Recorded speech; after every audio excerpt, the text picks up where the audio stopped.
I got into it. And the beats, what I had in my head, I was getting out pretty good, very meticulously. I started with a mouse, just placing notes.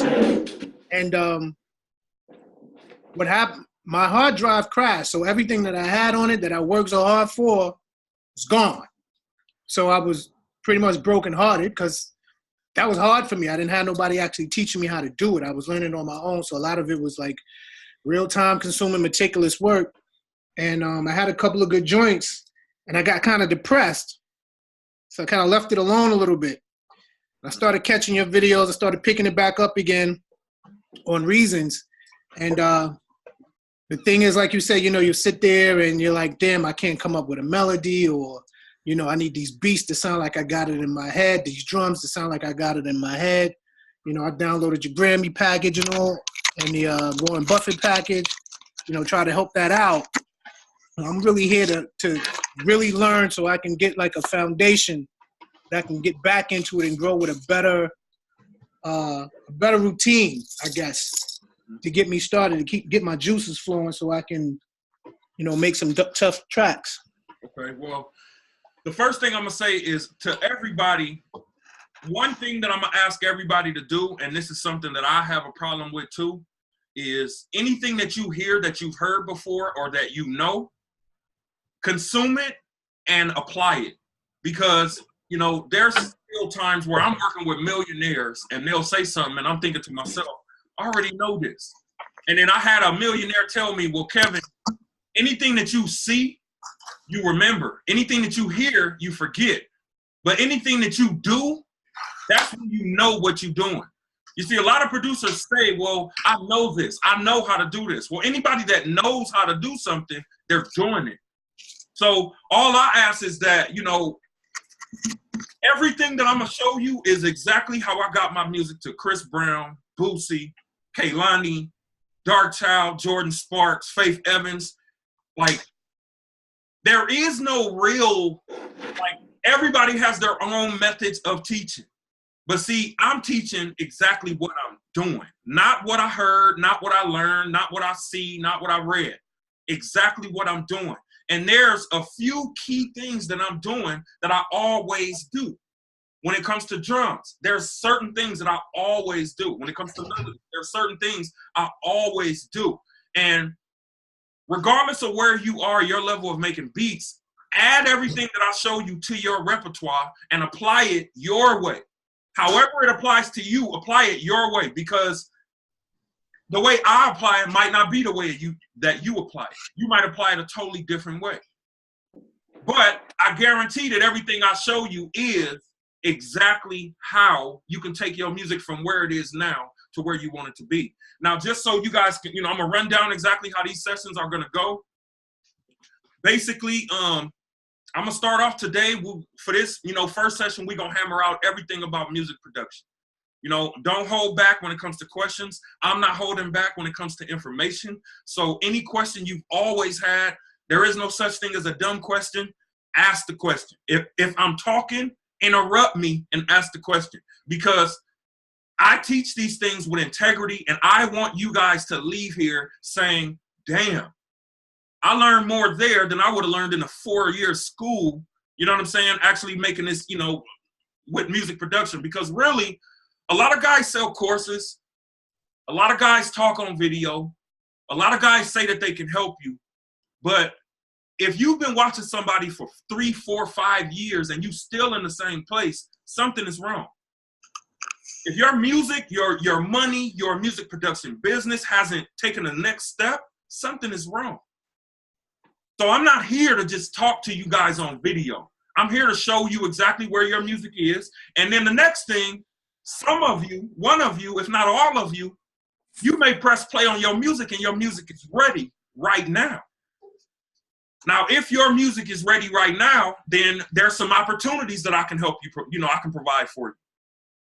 But either way, I'm here for you guys. It's not about me. It's all about you guys. So again, today, I'm going to talk about stacking your drums, stacking your kicks. I think a lot of producers really don't get how to do that.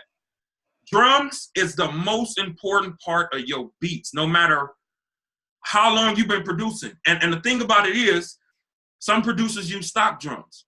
Sometimes the speakers you have in your studio, you can't even hear the real frequencies that those drums is putting out. That's why a lot of producers think I'm joking when I say this, but I take my beats and I go to Best Buy and I really put them on the radio and I walk away, turn them up hella loud and walk away.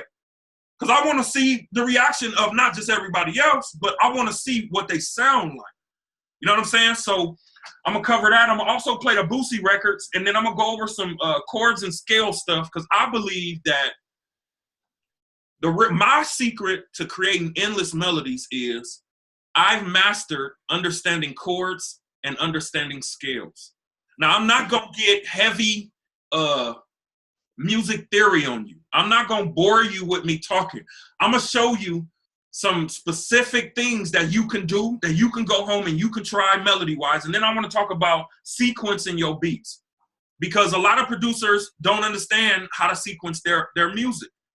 And sometimes you may be sequencing your beat and you may think that if I'm a rapper, I can rap on it. Like you, Streams, you're an artist. You may say, okay, this is something that I can rap on. But you may send that beat to another artist and they may say, well, I don't know where the hook is.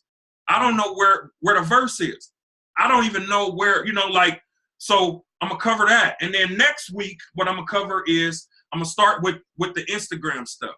Now, how many of you have B sites? Yeah. Nobody got a B site? I mean, I tried to start up one, but I don't got that much product to put on it, so I wouldn't call it a beat site.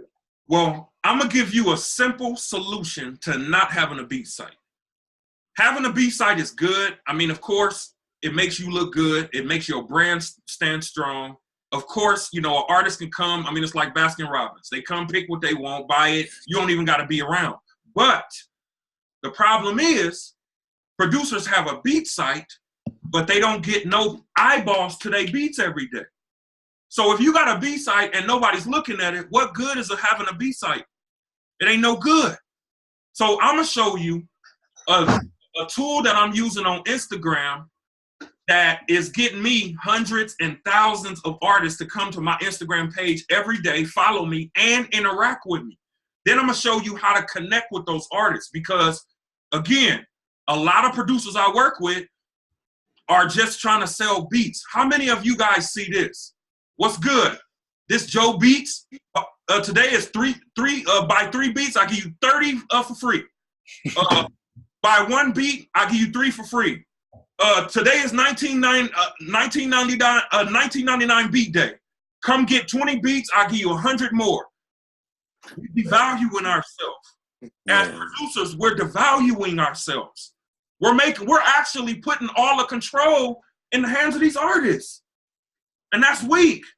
You know what I'm saying? So I'm gonna show you how to get your music in front of people every day that's looking to buy music, period. And it's all based on a machine that I'm using. It's safe, you know what I'm saying? Basically, it'll cost you like $10 a month.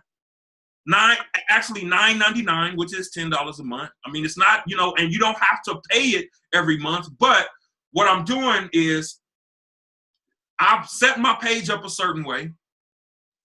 I'm doing videos and I'm doing beats. And so when artists come to my page, they're looking at my videos and they listening to my beats, and then I ask them to DM me. When they DM me, I start up a conversation. Artists will ask me, well, how can I get this beat? I never go right in and have a conversation about a beat with an artist. What I want to do is I want to find out more about this artist. Well, what kind of budget do you have? Or before I even talk about budget, I go right into, well, what kind of music do you make? How long have you been making music? What is one of your goals? What's the most amount of money you ever spent for a beat? What is your plan in the next year? I'm asking them questions that's giving me answers like, okay, if I work with this artist now, he's not gonna buy beats right now. Now, another thing that's doing to this artist is making you stand out. And I'm gonna show you and I'm gonna prove to you every beat that I sell on Instagram, I'm talking to these artists and building relationships with them. I mean, people will continue to always buy beats from me. Now, outside of that, your beats gotta be banging straight up. You gotta have good product. If you don't have good product, then whatever I show you ain't gonna work anyway. Then the next thing I want to show you next week is I want to go into how to put y'all beats on TV and film. A lot of producers is missing out on that. Now, at first, I wasn't going to include that, but I'm throwing that in as a bonus. So I'm going to give you companies to submit to.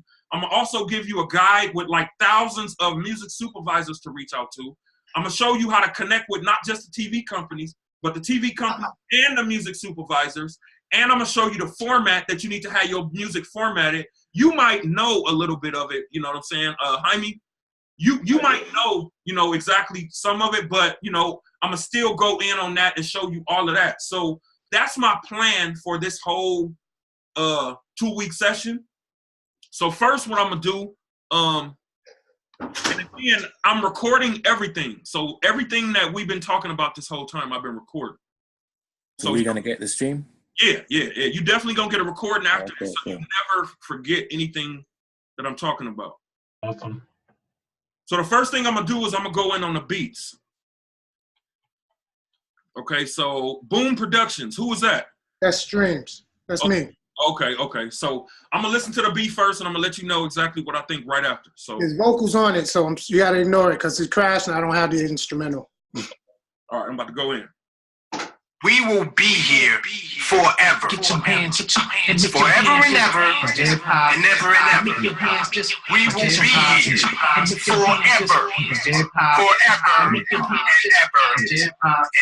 and ever. Queensbridge, yeah, came up in the streets before heat attack with bad see the footprints on your back, straight gully. Buying them, selling, let's get this money. Yeah, short on the product, cocoa leaves work for me. 5 dudes, shoes and gear. Never catch the kid bummy in the hood, best dressed of the year. Been about my paper, a hustler with a gift. Keen ear, speak my mind, and with a list, I changed the game, exploited a new element. The vibe spoke to my soul, and I was hella bent to get this shit on wax and make moves. R&B set the tone till I crushed the groove. So many Def Jams, me and Rick Man founded so many phenoms, became a feedland. This music clothes, comedy shows, death pose, debit cards, come over, it's all through. Get your hands up, get your hands just, get your hands up, and make your hands just MTV Cribs. Lifestyles of the rich and famous. and make your hands just hip hop, and make your hands just for hip hop, and make your hands just for hip hop, and make your hands just for hip hop, and make your hands just Real quick, shock jock, make a whole genre bad. Blacks and dumb, steady talking out they ass. We stick together like back in the day when I'm tribe leaders sold us away. Said we degrade our women, glorify violence, spit venom, promote illegal drugs. I guess we are the center. Photographers, cause just like the rest, except for a minute video clips, we could eclipse the world. Ass and tits from old girl, guns in the camera. I really can't stand it. Hypocrisy, shit was here before rap. Bitches checking rock your DVD stacks. Still going strong is the past and fad. And #1 entrepreneurship in the hood.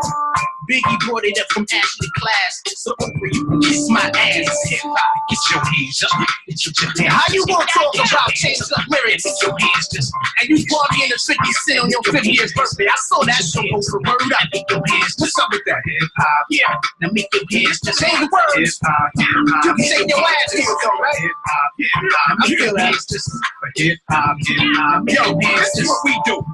Rockaware, Apple Bottom, Fat Farm. Bad Boy, Nigga Band, Sean John. Fresh Prince soon became Will Smith. And acting got LL doing the same shit.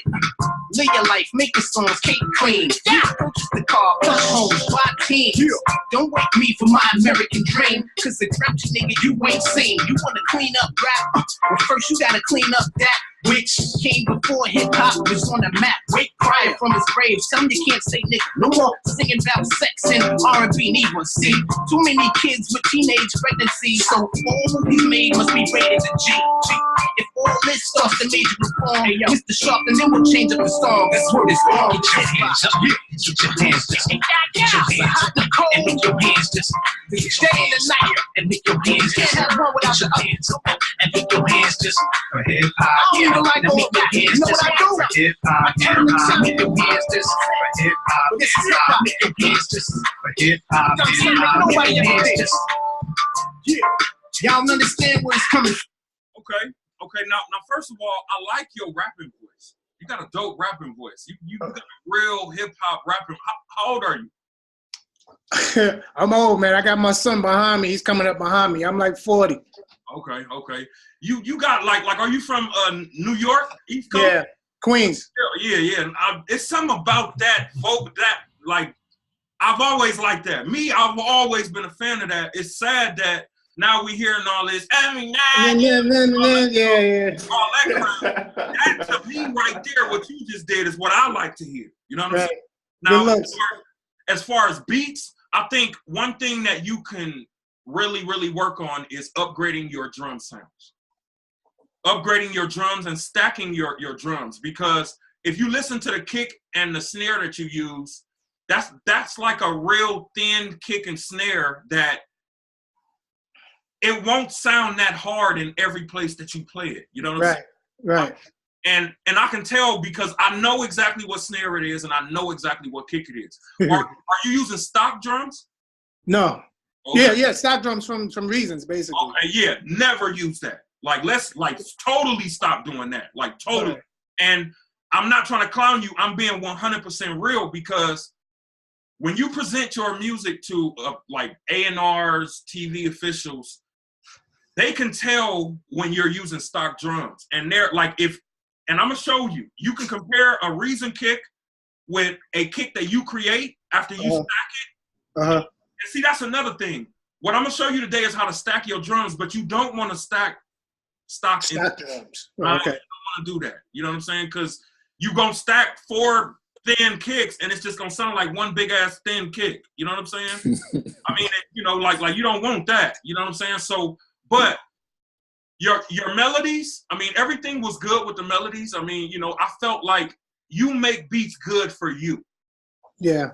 You make beats good for you. And the advantage that you have is the fact that you're an artist. Now, you putting your music on TV and film would benefit you because you have the ability to create a song also. Mm-hmm. That would benefit you. Now, another thing, too, you can also sell hooks. Say that again? You can sell hooks. Okay. That's another thing that would benefit you. Now, another thing that would also benefit you is the fact that you rap the way you rap. There's a certain niche of people that's only looking for that genre of music. Hip-hop, pure hip-hop. You know what I'm saying? They're not looking for trap. They're not looking for rap. They're not looking for R&B. They looking for hip-hop. So it would only make sense if you're trying to sell beats to hip-hop artists to only target hip-hop artists. Only. Like, don't try to target trap rappers, like none of that.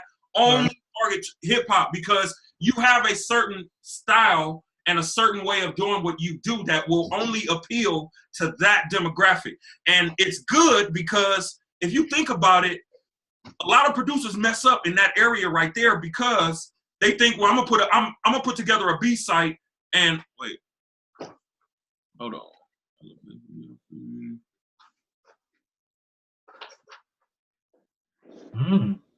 Hold on. No, it says 10 minutes. Yeah, I don't know what that's about.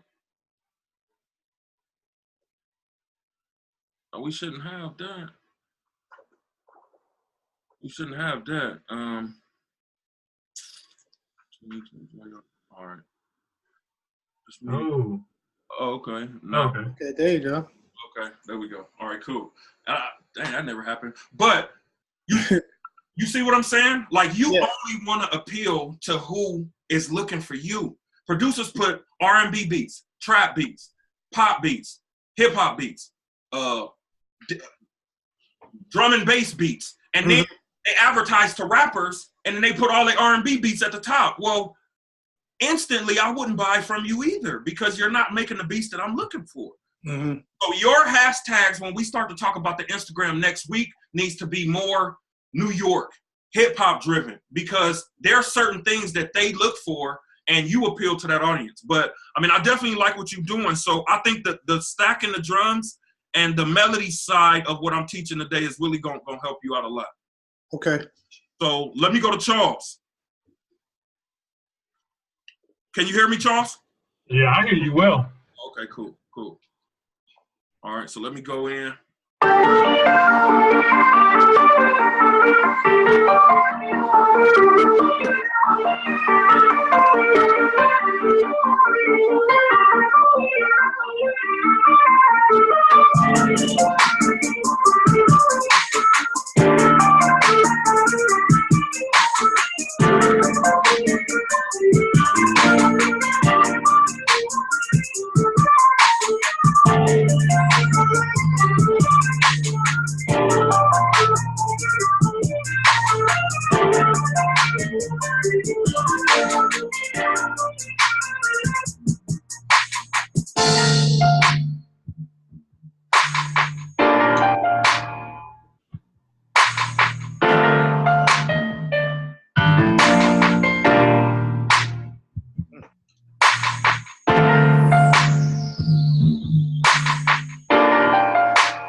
Okay, Charles.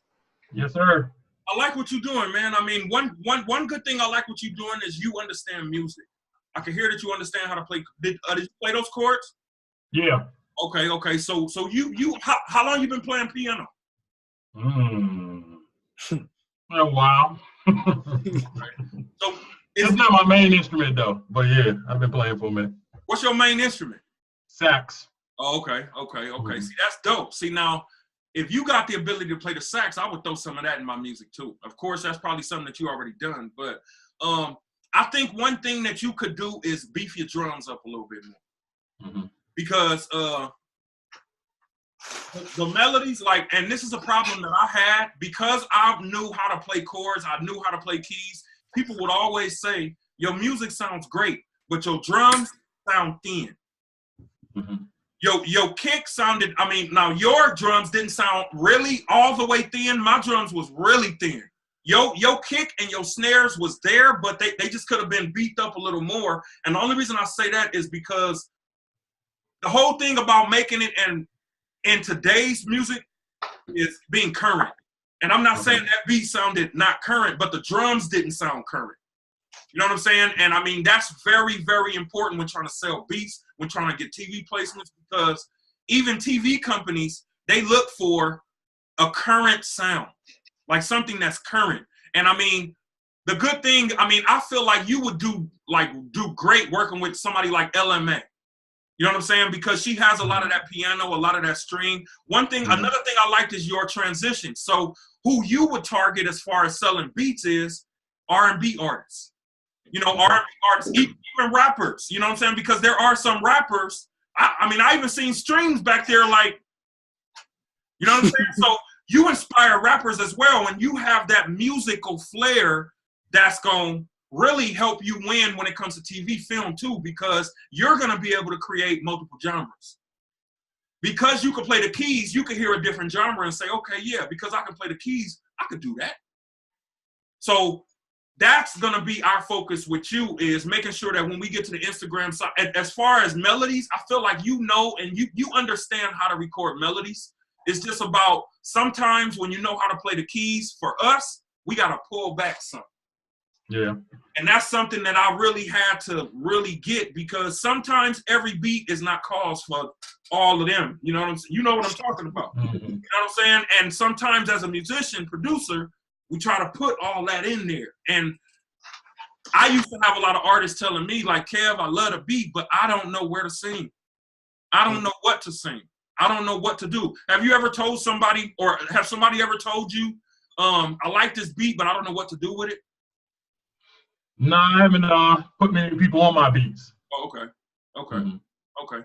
Well, I mean, you know, but I like the feel and what you're bringing to the table, because something that will never die is music. It'll never die. Never. Like, even if we hear the melodies now, like I said, you hear LMA, you know, you hear a lot, you hear Tank, you know, you hear Chris Brown. That's all music right there. Mm-hmm. You know what I'm saying? So if we just think of the beat Streams played and the beat you played, that's already two different genres. So there's no way you should be even trying to approach the same artist he's trying to approach, as well as he should be trying to approach the artist you approach. You know what I'm saying? So I think the beefing up of the drums and, you know, some of the techniques on the melodies will really help you out. Okay. But I mean, I like what you're doing though. Yeah, man, it's all good. I like what you're doing though. I definitely like what you're doing. How long you been making beats? November will be 2 years. Okay. Okay. 2 years? Wow. So you've been playing instruments for, man, probably since you was a kid, huh? Yeah. Okay. Yeah, I could tell because I hear it in your music. Great job, though. All right, so how you pronounce your name again, bro? Juan. Juan? Okay, I want to make sure I don't butcher your name. Juan. All right, so let's go here and look at what you sent me. Is this a song? Nah. Okay.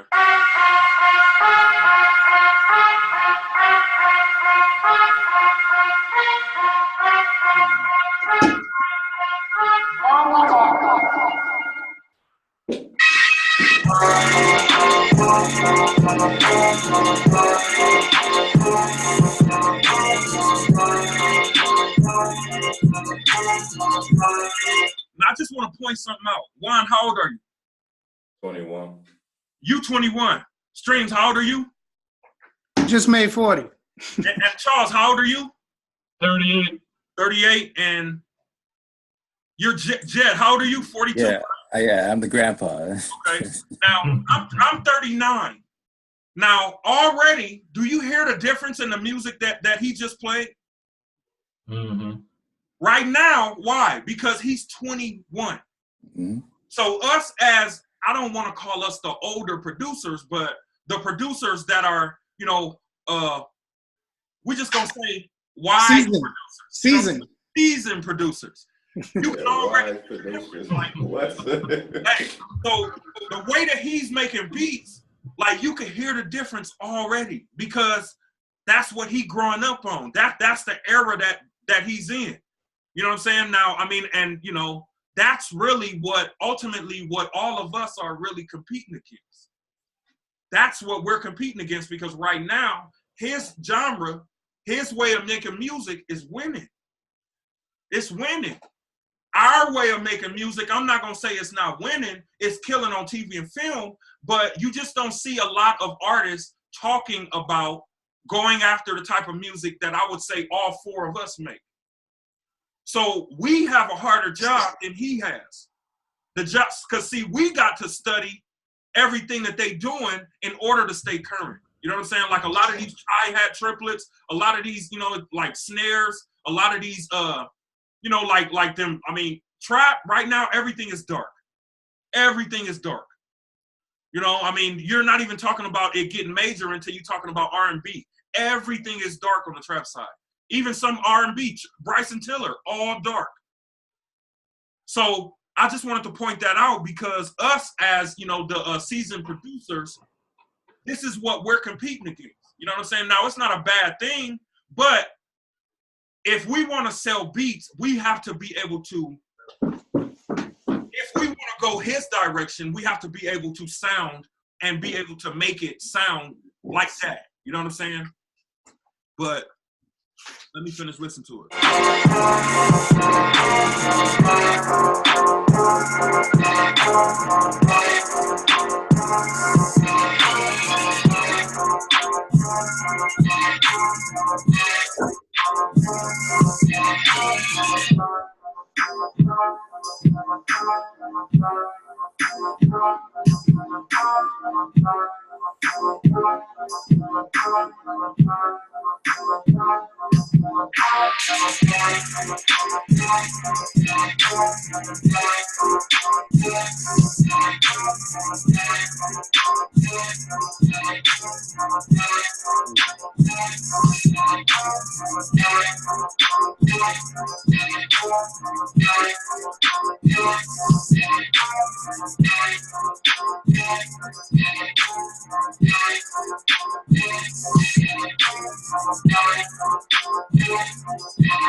Okay, now, one, I like the drums. I mean, I think that they could be a lot bigger. I mean, you know, and see, that's the danger in making beats right now too, is, you know, like everybody's going for that sound, right?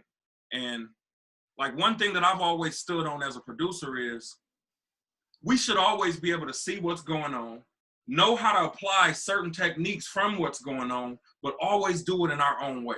You know what I'm saying? And I mean, that's why it's funny, like a lot of producers are selling drum kits, but if you peep it, all we're doing is we're getting the same damn drum sounds over and over and over again.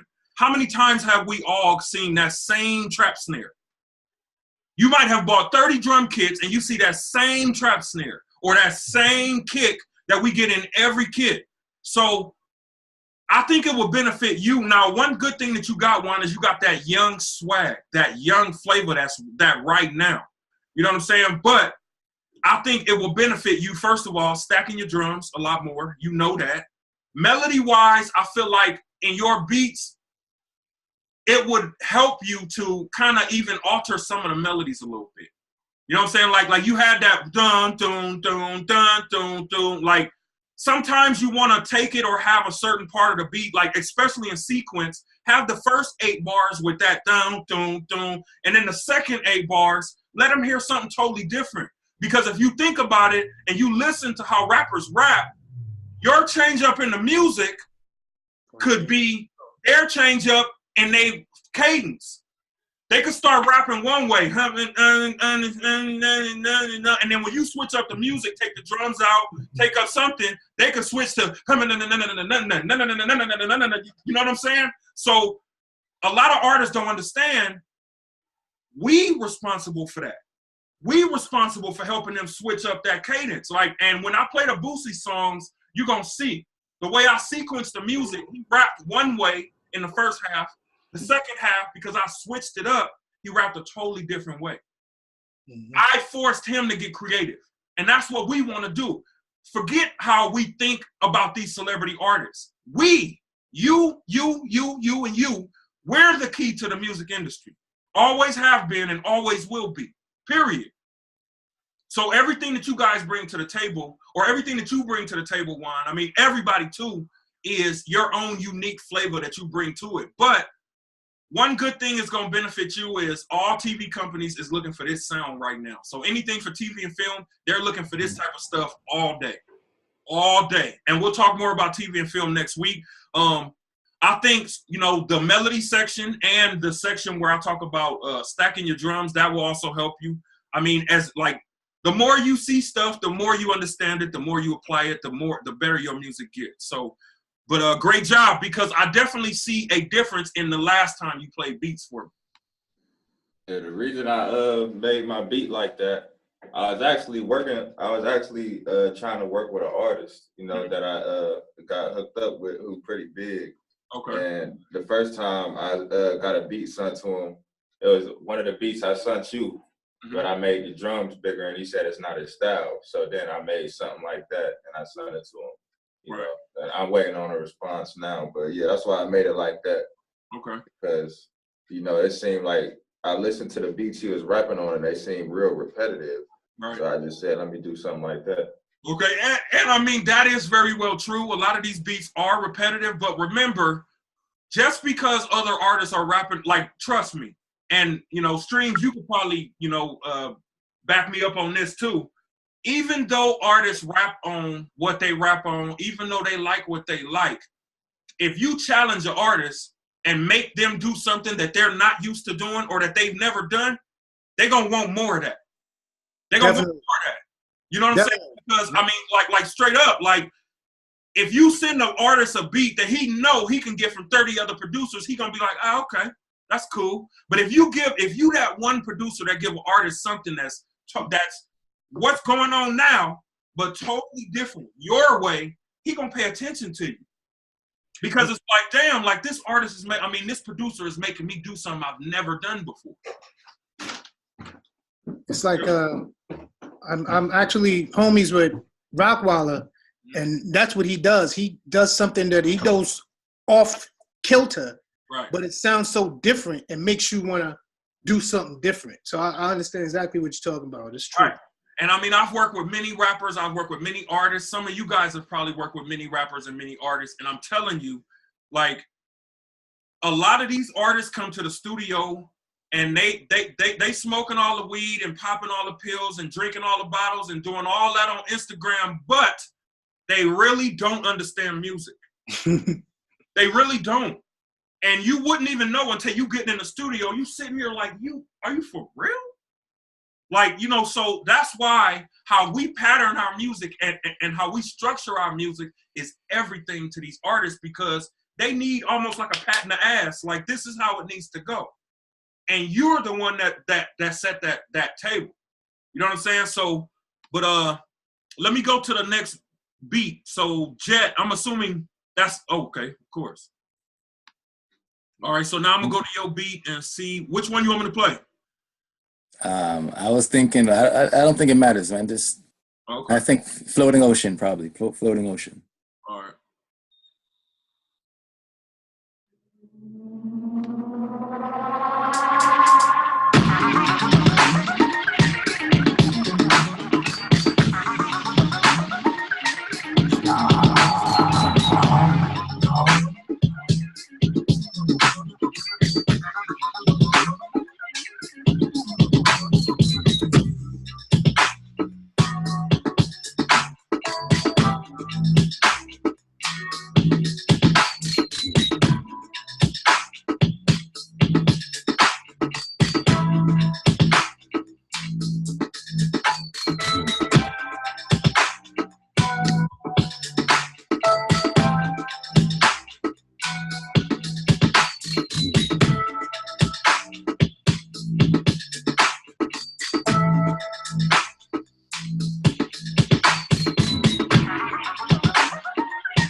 one thing I'm gonna say is you know, I like how you switch between different sections of your music. In my opinion, this part right here is probably my favorite part of the beat.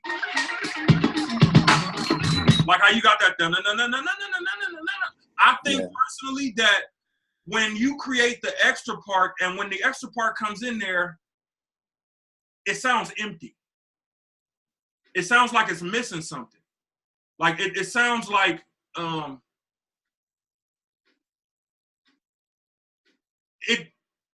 it really sounds like it's disconnected from that section. You know, like when you switch between sections, everything has to sound like it connects. And when you start the beat off, that part going into the next part, it just like it sounds disconnected from that first part.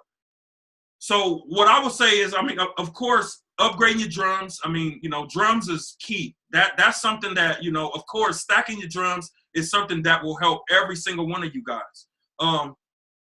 As far as melodies, I feel like the melody section would help you a lot because, like, the melodies that you chose to play when, like, I could tell that one part was like an arpeggio or something, and then you went to the second part. That's where you kind of played around with the keys a little bit. You just want to kind of make it sound a little bit more, I don't want to say interesting, but a little bit more, you know, like it just has to grab you a little bit more. You know what I'm saying? Like when that part came on, it was kind of like I was waiting for something else to happen or another instrument to come in or something else to, you know, it was kind of like you left, you know, like almost like the meat of the beat wasn't there, if that makes sense. You know what I'm saying? And I mean, and again, I'm here to just tell you the truth because that's the only way that you're going to be able to grow. You know, I'm not going to sit here and tell you a lie and say whatever. I'm going to tell you the truth. And I mean, I feel like you do have the potential, but we need to upgrade your drums. We need to work on our melodies, and we need to make sure that when you sequence your music also, you need to make sure that it doesn't sound confusing. You know what I'm saying? Because they're like when it switched from section to section, if I was an artist, I wouldn't know where to rap at. I wouldn't know where the chorus was. And see, all of these things are important to how many artists pay attention to your sound, how many artists buy your beats, how many artists request music from you. If these things are not intact, then, you know, artists won't be interested. And I mean, I'm not saying that that's the reason why artists are not interested or not buying beats from you if they're not buying beats from you, because I don't know if they're buying beats or not. But there's just a few things that we need to work on in order to upgrade it. And that's basically what I'm saying. So do anybody got any questions right now? I mean, you probably, I asked you this before for you to, I remember I asked you one time to send me a playlist for me to reference.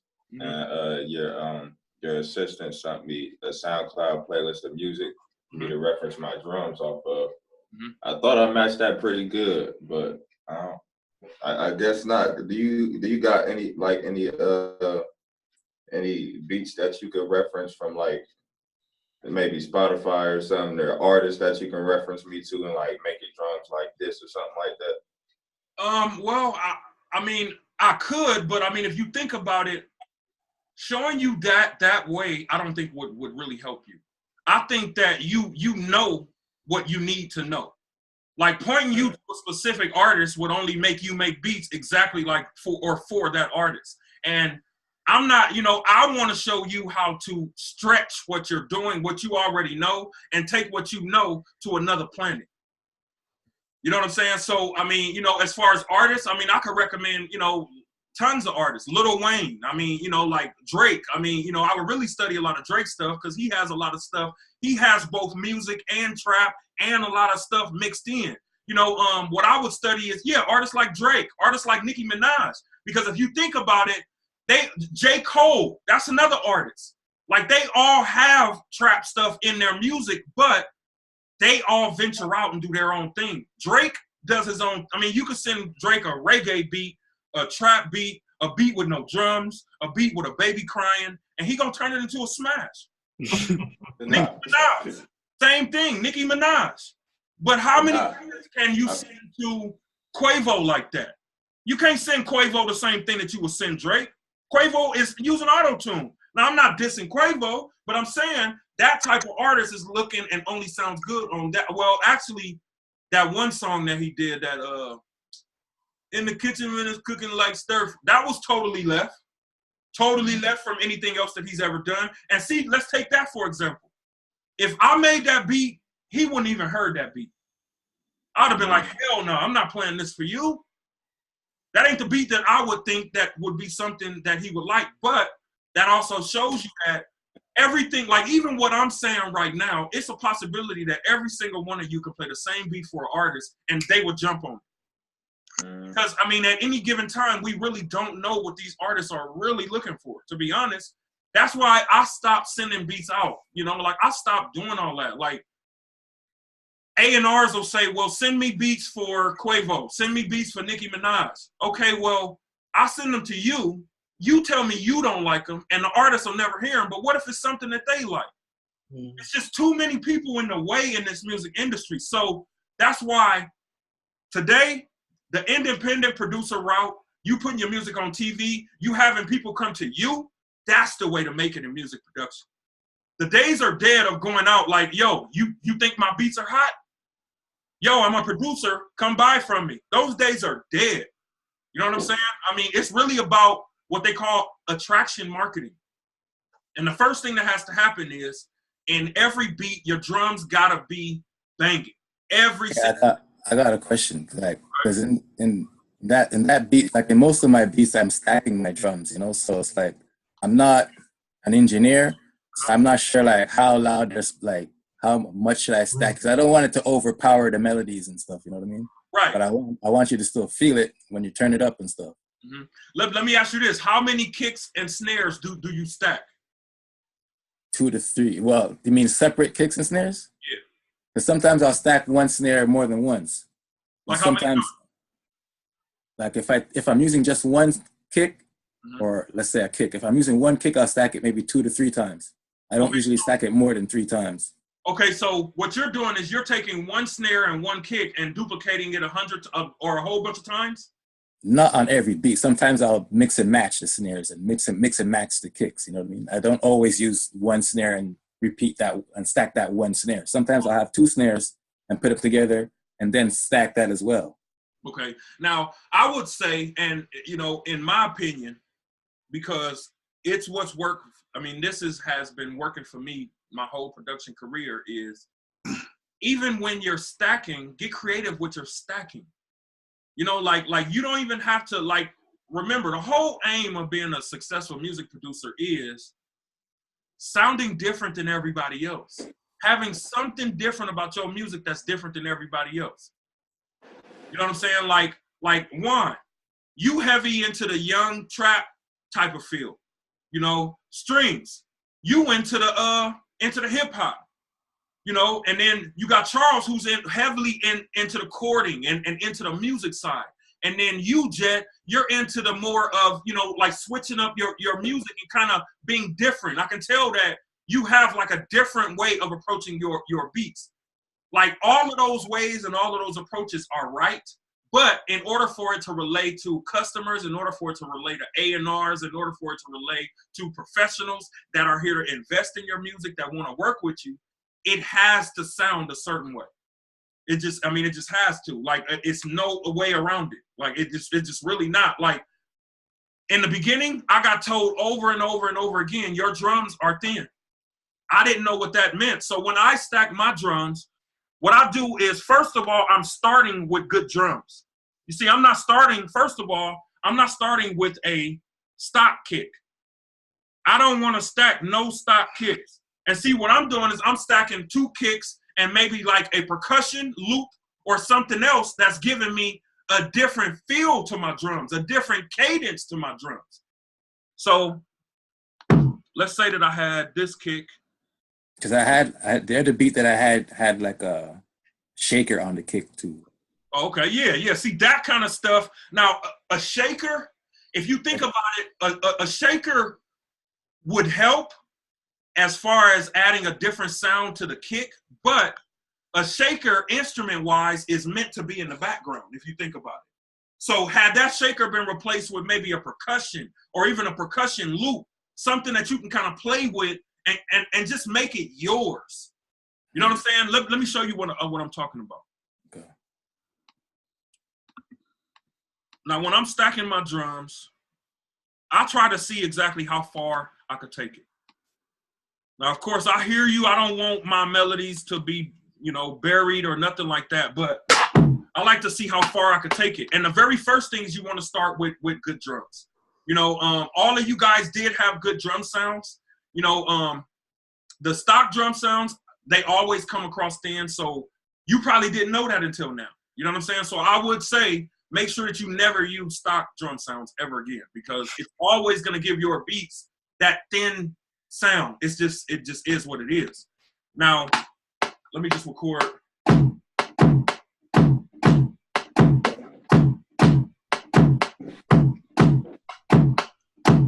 Okay, so let's say that I liked that kick pattern. Now, what I'm gonna do is I mean, of course, all of you guys are aware of the concept of stacking, it sounds like. But I'm not just stacking drums just to stack them. I'm looking and seeing what can I do to these drums to make them stand out, that when somebody hear them, they say, damn, I ain't never heard no drums that sound like that. And see, a lot of this will also help you when it comes to you. Like right now, every single one of you could start a drum company. Every single one of you. Why? Because there's a new music producer born every day like a baby. You know, I mean, and these guys don't know that your drums need to be big. They don't know it. So if I stack a kick on top of that, now that gives me a more solid kick. But what I did is in here, I already have my volume set. So of course, I don't want all my volumes all the way up, because it's not just about stacking your kicks. It's about adjusting your volumes and figuring out before you mix it in, what frequency do you want from this other kick to leak over and join with this other kick? What frequency do you want from this kick to come and join with this kick? And so these kicks sound totally different. This one I want for my hard, I want that to hit the middle of the speaker to give it that hard kick. Then this right here, I want that bottom. Now, it may be hard to add 808s already, I'm hearing, because I got this kick in there. Now, what if I took it to another level and stack something else? I usually don't stack I've stacked my kicks all the way up to 4 times. But every single kick is not on the same frequency. It's not the, you know, so it's actually adding into to everything that I'm doing. So, all right, so let's say I got that. So let me find something else that will make my kick sound unique. So I like to go to percussion loops. And it's all about what percussion loops works and what part of the percussion loop that you take that can make your kick stand out.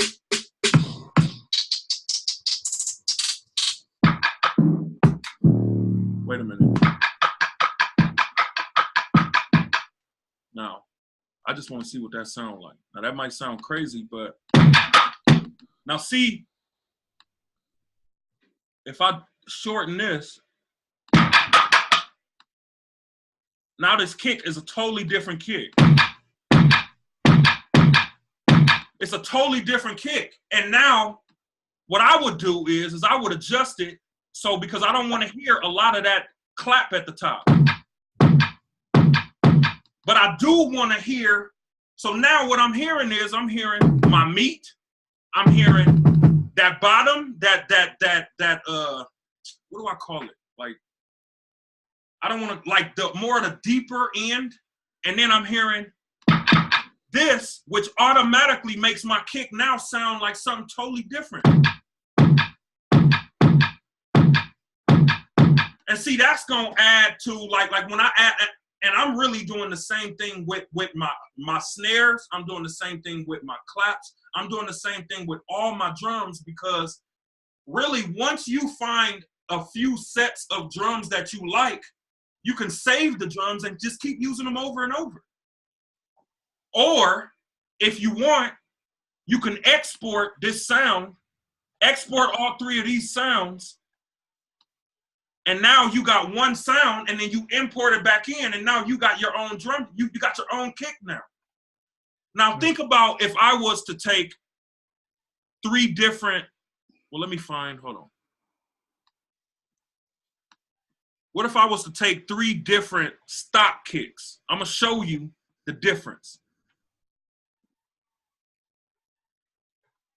For anybody that's using the stock or thought about using stock, because the concept of stacking is really not that difficult, but it's about you finding not just kicks, not just snares, but you want to stack something else inside of your system that just makes your kick and your snare stand out and hit unbelievably hard. Not overbearing, but hard to the point to where when people hear it, look, since I started making videos, the only question I get asked over and over and over and over again is, how the hell do you make your drum sound like that?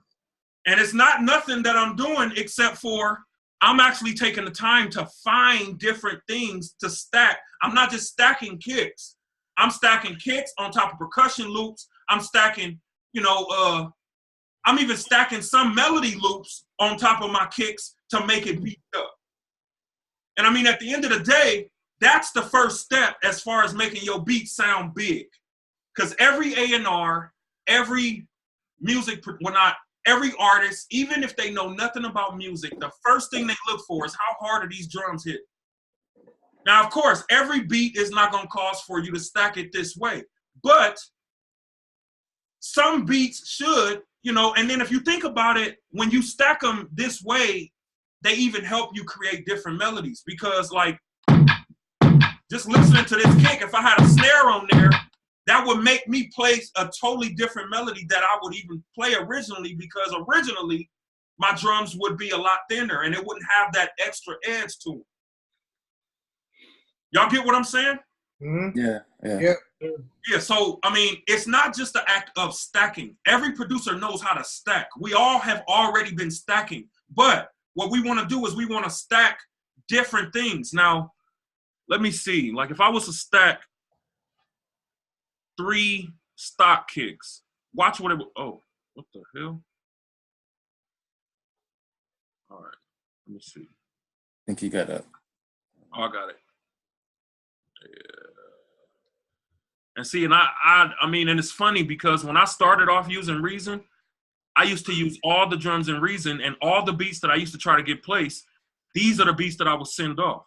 So that's why I know, like, never use stock drums. Never. I say the only time you can use stock drums, and honest to God, is on some TV and film projects. Because there are some TV and film projects that require the drums to not be so hard. Like, they may ask you, create a romantic comedy piece, and romantic comedy, if you throw them hard drums in there, they're going to be like, what are you doing? That's not what we want. So a lot of it is also having that ear, that music producer ear. We all are obviously music producers. Having that music producer ear and knowing which beat causes for you to stack more. Obviously, some drum sounds, you may even stack them more than this. But the whole idea, the whole concept is to make it a habit of stacking your drums, because that's the first step. Like, you never want an artist to say, I love your beats, but your drums are just not hitting hard enough. If your drums was hitting a little harder, then, I might be able to do something with this. You never want to lose or miss out on the opportunity because of that. And most music producers miss out on opportunities because their drums are just too thin. Now look, I'm going to stack. Now this is 4 kicks that I'm stacking.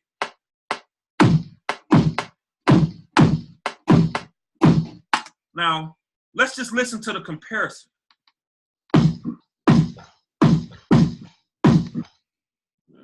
Versus so I mean, you hear the difference? Like, I mean, these drums here sound thin. I mean, they're all built up on no real foundation. Like, listen at the 4 kicks. Like, what can you, like, even if I can't get this no bigger than it is. Listen at this. That by itself, an A&R or artist will hear that and be like, no. I can't do nothing with that. Listen at this one. So it's a bad foundation to even start with. And in music production, foundation is your kick and your snare.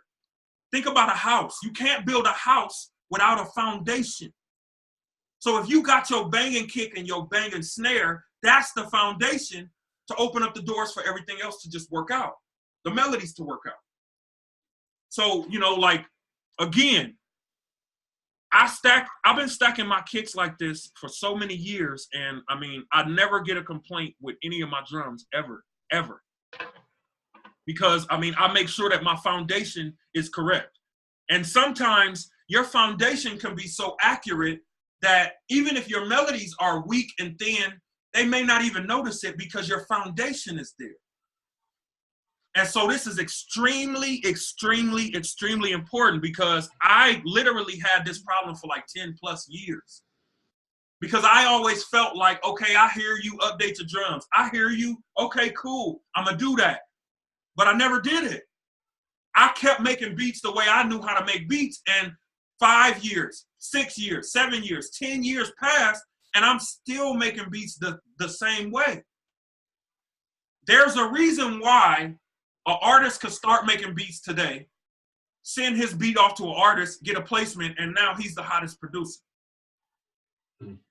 They're coming into the game understanding, you know, like think about it. Juan being 21, he can go right on YouTube and figure out, stack your drums. Oh, okay, well, let me figure out how to do this. Stack my drums. Okay, now everybody else, tell me where the videos was when we started making beats telling you to stack your drums. There was no videos. There was no courses. Mm-hmm. We was forced to just keep doing the same thing over and over. And that's what I did. I kept doing the same thing over and over and over again. And it wasn't until I realized, like, first of all, what I want to do, I want to stand out. I don't want to sound like nobody else. I want to stand out. The only way to stand out is to have something about your music that sounds different from everybody else. You could still make a trap beat, but you want it to sound different than everybody else. Me, I choose to have my percussion and my drums sound different than everybody else. That's just what I chose.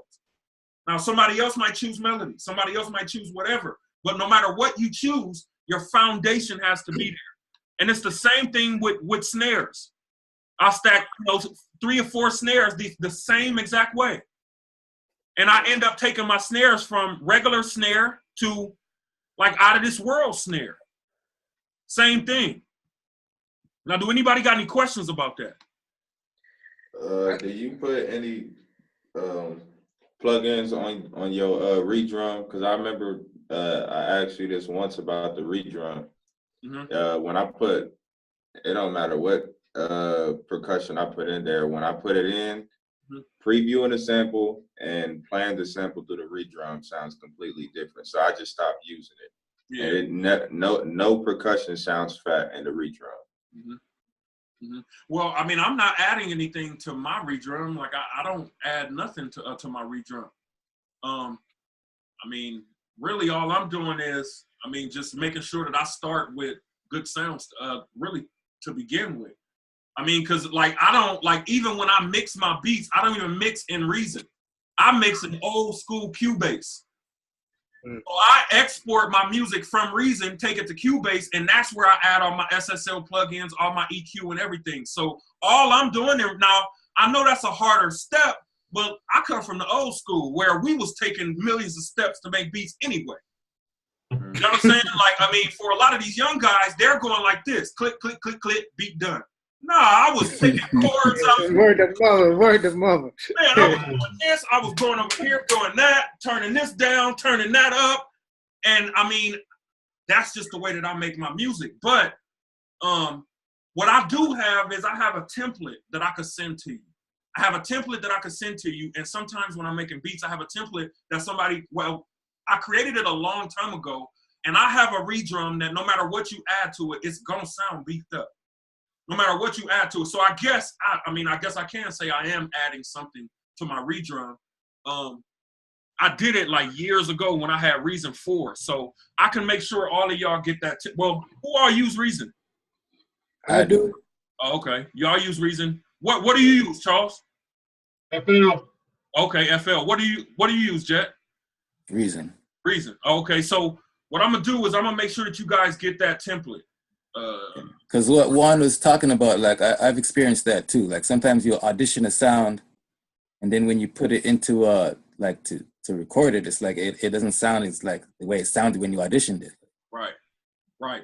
And I mean, you know, honestly, that's a problem that I had like years ago, which made me look for ways to add something to my my sounds, because I like to have it sounding as big as I can make it sound when it's coming out, when I'm making the beats. I like it to sound as done as possible. So, you know, that's one thing that I like about Fruity Loops. I ain't gonna even lie. You know what I'm saying? I'm a Reason head, but one thing about FL Studio that I can't deny, some kind of way, they music always sound fatter coming out of that DAW. It always sound fatter coming out of there. And I think that when they design Reason for like a rock producer. And if you think of a rock producer, they're using the hell out of these stock drums. Yeah. The big open snares, the big open kicks. You know what I'm saying? We don't They overseas, right? They overseas. They do their whole interview thing when it comes out, and I sit there and talk with the accent. Like nothing about it is hip hop. Right. But it's the only thing I know. Right. And think about it. How many tutorial videos have you found on Reason where you actually like the beats that the producer was making? Yeah, it's always like some techno or some crazy fast type of instrumental type of no real kicks and snares and stuff like that. You're right. Exactly. So, you know, they don't really make the program for us, to be honest. Like I said, I don't know what the hell FL Studio was doing, because it's just, it looked like, I mean, I don't know how to work it all the way. I have every single DAW out there because I just like to have access to everything. But it looks like in Fruity Loops, all people doing is putting it in there, clicking it, and then it take your 808 from here to here just with the click of a button. I don't know what they're doing over there, but in Reason, like I said, I got a template that I can make sure that y'all get. Because that's what I need sounds. Like, I know you said, that's all I had was the stock drums. And I got your like I said, I got your what is it, Warren Buffett and the Grammy pack. But I just need to know where I can buy some of these drums and some of these samples. Have you ever heard of Splice? Say it again? Splice? Splice? Yeah. I think I did. Yeah. Now that I think about how it looks, yeah. Bro, Splice is the place to be. That's Toys R Us for music producers. Okay. Like, I mean, if any one of y'all not on Splice, get on Splice, man. I'm downloading like 300-400 sounds every month. And I'm only paying like $13 a month. Wow. And everything out of there is thick, fat. And so and I'm gonna tell you, all my drum packs, if you notice, my drum packs do not sound like nobody else's drum packs. They don't. Because the way I stack my drums is totally different than the way everybody else stack their drums. I'm actually adding percussion loops that's moving, like you guys saw, that's giving my drums a different cadence. So when you use my drums, you can use a kick and a snare, and it'll make it sound like it's moving in a whole different way. Now, what I'm doing and what I've been doing is I go to Splice, download all of those fat sounds, and then I take it in Reason, stack everything how I like to stack it, EQ it, and then I export it one sound. And I keep doing that over and over until I got 100 sounds. And once I do that, I put it out there. Music producers love it. They buy it. Now, my drum kits are out there. Now, and I'm going to tell you, that's easy money. Easy money. Producers will always need drum sounds. But the way you could sell it is your drums sound different than everybody else, because right now, everybody's drums sound the same. Everybody's drums sound the same, which makes everybody's beats sound the same. And I don't think nobody here really wants to sound like everybody else, because you blend in. You want to stand out. You don't want to blend in. So again, drum-wise, you know, like I said, I lean hard on stacking. It's the same thing with my snares. You know, I stack my deep. Well, let me stack a snare real quick. And again, I apply the same thing because I don't want to sound not like this one. So if I was to stack that snare, let me find another one.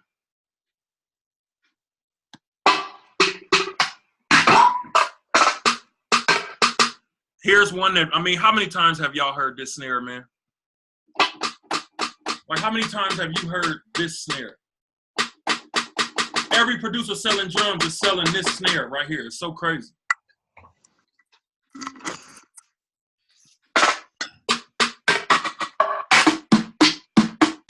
That's another nice one.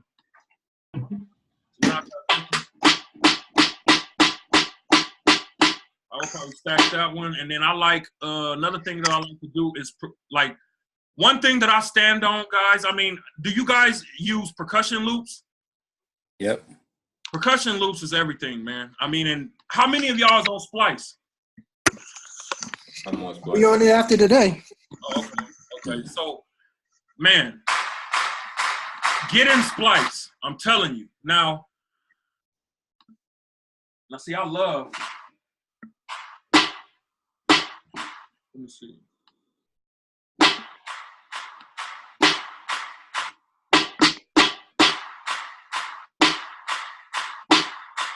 Now, see, that snare right there mixed with that other kick would totally change how I add my melodies. It would totally change because it's not just a straight dead hit on snare. And like, again, I mean, you know, like whether we think so, like, I mean, I'm actually working with these major artists, and no matter what we think, no matter what we see, no matter what we hear, every artist is looking for the producer that can bring something to the table that nobody else is bringing to the table.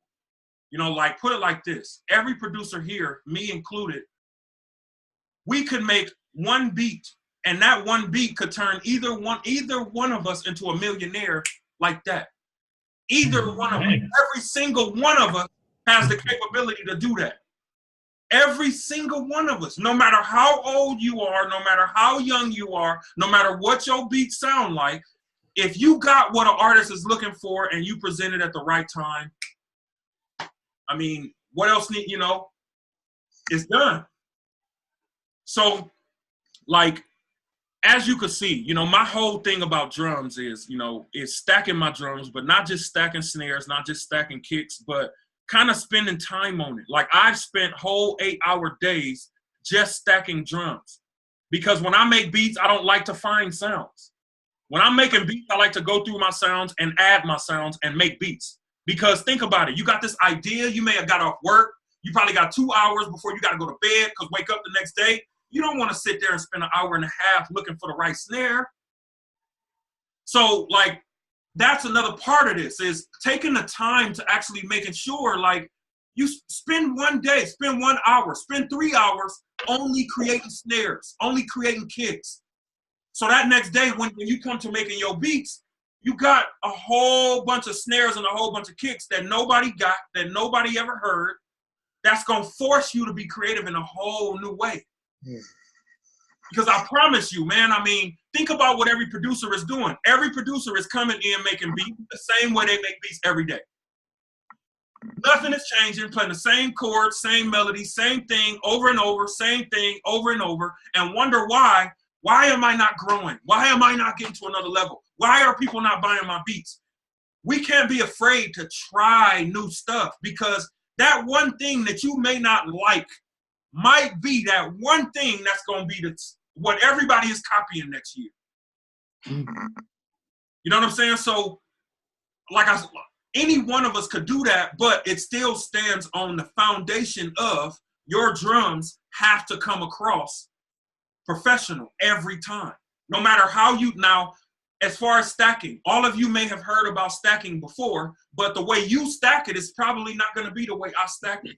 You may find another way of stacking your drums or other instruments that you can add to your stacks, and it's going to be your way of doing it. It ain't going to be right or wrong, as long as you have the concept and the understanding of your drums got to be big every time. Nobody should ever have to say anything about your drums.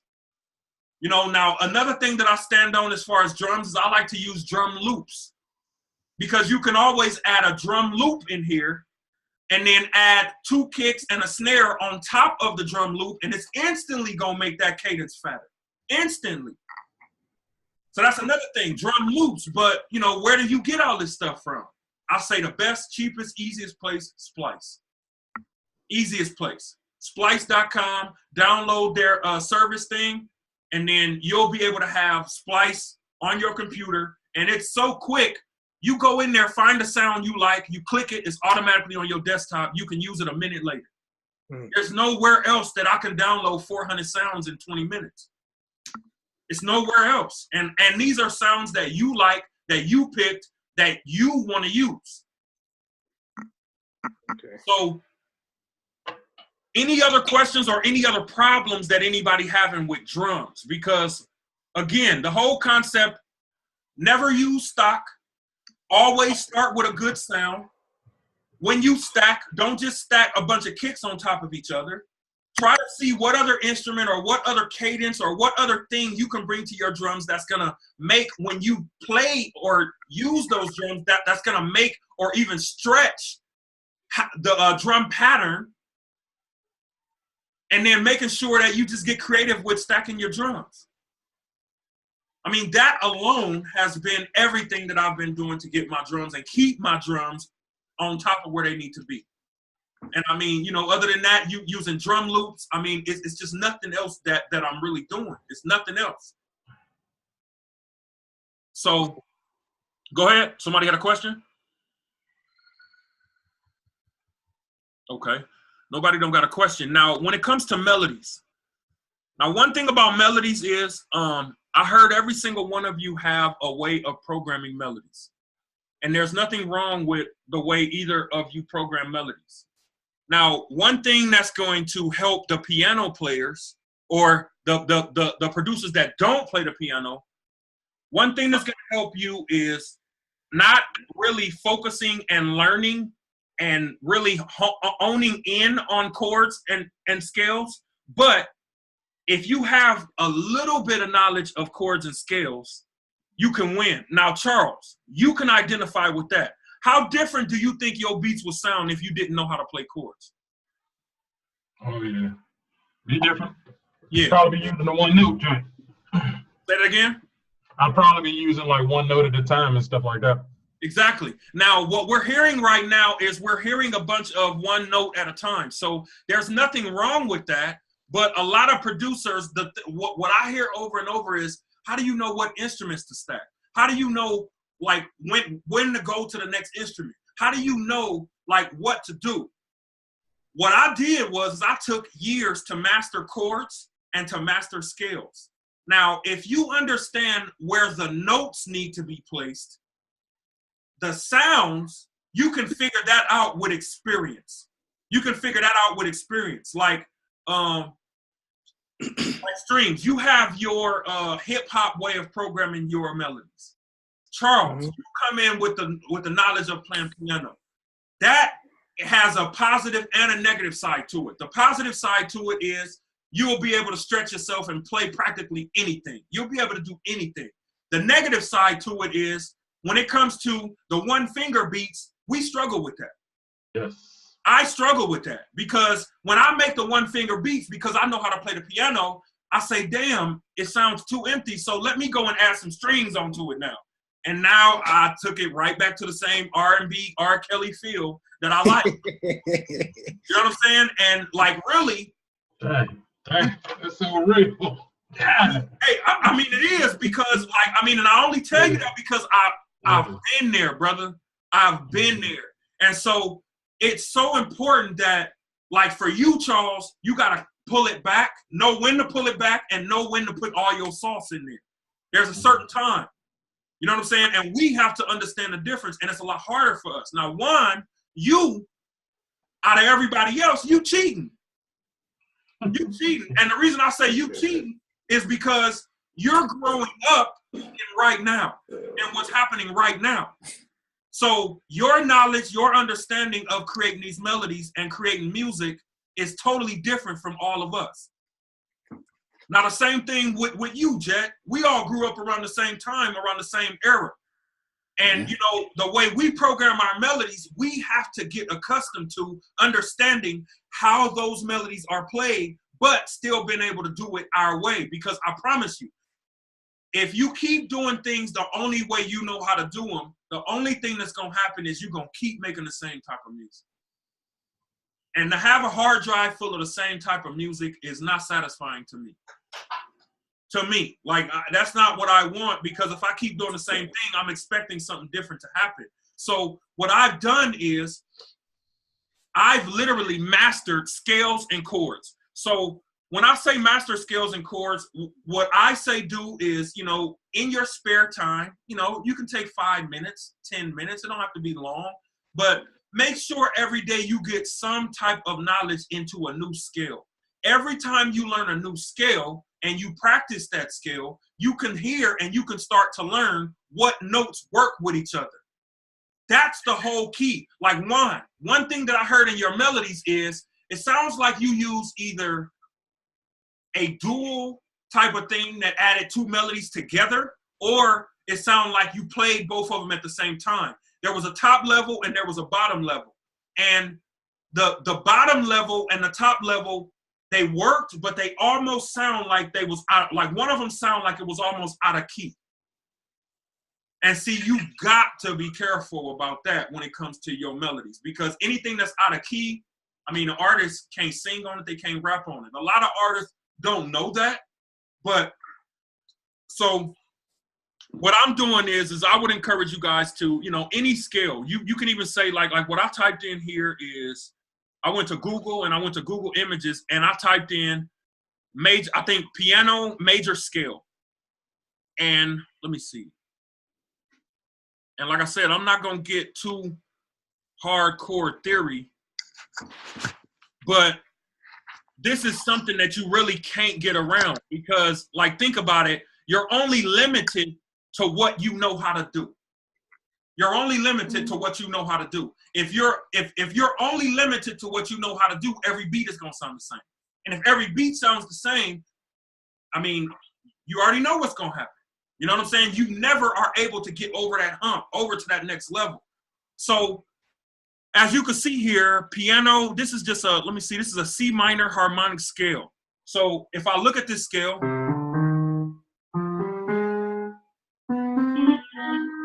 right? So, and it's the same thing all the way up. Now, when I'm creating my melodies, or when like what I would do if I was starting off, I would say, okay, the numbers show me exactly what melodies I can play, right? All I have to know and be able to understand is all of the notes in this scale that work together. That's why sometimes the melodies are off key. Now, Charles, a lot of this is review for you because I know you understand a lot of this. But the reason a lot of melodies are out of key is because, like, you may be in this scale, and if you're doing that, you come on top of that, and then you'll add this chord. That's 2 totally different zones. You know what I'm saying? So your chords have to match your melodies, or your chords have to match the scale that you play. So the reason a lot of producers mess up on melodies is because they either their chords are not right, or their scales are not right, or the scales don't match the chords.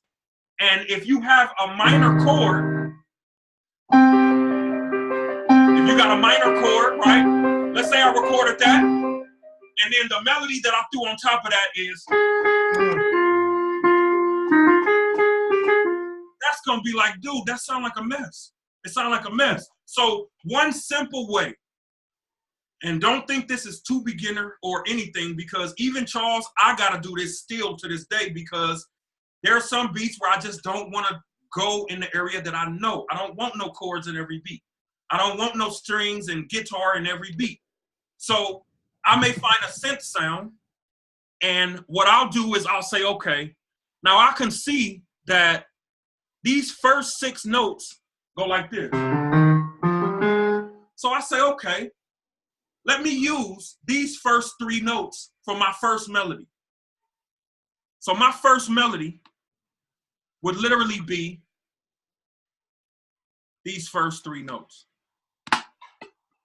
Let me speed it up.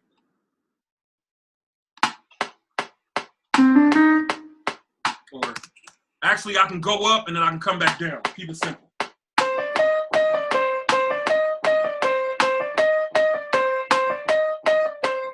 Now let's say that I was going to use that, right?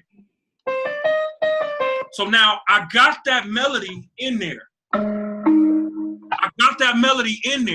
Now what I want to do is I don't want to go and, because what I'm listening for is not only do I have a melody in there, not only is it the 1, 2, 3, and from 3 back to 1, but it's also moving like da-na-na, da-na-na, da-na-na, da-na-na. So the next melody I put on there, I don't want to throw in there and have it conflict with that. Because remember, you got drums going on, you got claps going on, you got percussion going on, you got hi-hats going on, they triple. So I want to basically complement that melody. I don't want to overpower that melody. I don't want to throw something in there that's going to take that melody and have it totally confusing. So I'm going to actually, okay, I used the first 3, so let me use these next 3 notes and see, or maybe any one of these notes. Let me figure out which one of these notes sound good in here. And I promise you, if you struggle with melodies, this is a good way to start off, because all you're doing here is you're learning new notes that work together. That's what you're doing. So you're going back to the beginning of not music production, but of music theory. Mm-hmm. And the more combinations of notes and chords that you know that work together, it's going to be that much easier to sit down and make a beat. You may have to start out looking at it, but now you already know these 2 combinations of notes work together. So now I don't have to look at these 2 combinations no more. I can find 2 other combinations. Let's say you got 20 combinations. How much more different is your melodies going to sound? How different are you going to play those melodies? Because now you're not just doing what you like. The whole thing about even stretching melody is, first of all, understanding that you need no more than 2 to 3 melodies. No more. If your beat sounds like it's missing something, that means it's perfect. Gotta save room for the artist. That means it's perfect. When it sounds, and honest to God, and you, man, if you only knew how many years I struggled with this, because I'm a musician, I'm a piano player, so I want to get in there and I want to look at everybody's eyes like, you heard that part I added in there? They sitting there looking like, yo, I've been there. I've been that artist that's like, where am I supposed to fit? Like, exactly. And that's because if you think about it, we in the studio by ourselves. Right. You know, me and Charles got that piano, that musician part of us. So producers that don't understand how to play the piano, I swear, sometimes I wish I could turn it on and turn it off. And you guys probably feel like, well, hell, sometimes I wish I could just go and play crazy and then turn that on and off. So it's really a vice versa type of thing. But once you understand these different combinations that work together, all it's really about is finding the sounds that work together. You understand the chords and the scales and the melodies that work together. It's only about finding the sound. So the first 3 melodies that I used was piano. The first 3 notes that I use is these 3 notes. And then now I'm gonna find 3 other notes in this scale and see what pattern. All I'm trying to figure out now is what pattern I'm gonna play. I'm not trying to figure out what notes I'm gonna play, because I see the notes here. So all I gotta do is look in this scale. All of these notes work in this scale. So I can use any combination of these notes as my second melody. I only need 2 or 3. I don't need 20 melodies. I only need 2 or 3. So based on what I played first, let me figure out, I'm gonna switch sounds, and now I'm gonna go and play another melody based on, well, let me see.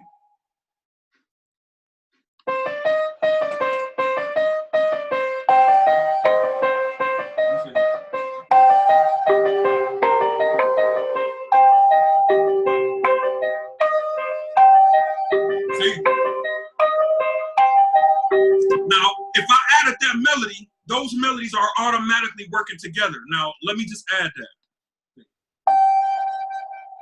And now, if you look at it, the notes that I played are exactly in the scale. Now, I know this might suck at first because, again, we have a natural habit of, man, let me just get down and get it in. But think about it. If you really think about it, this is necessary and it's really helping you more than you think because you're adding and you're learning different combinations of notes and melodies that work together. That's what's really missing in your melodies. Neither one of you none of you not know how to pick instruments. All of you know how to put instruments together. There's no magic formula to put instruments together. What is missing is what notes and chords work together. And if you can practice that and get that, I promise to God, the more you know, like Charles, you didn't start off after 2 days of playing the piano knowing everything you know now, right?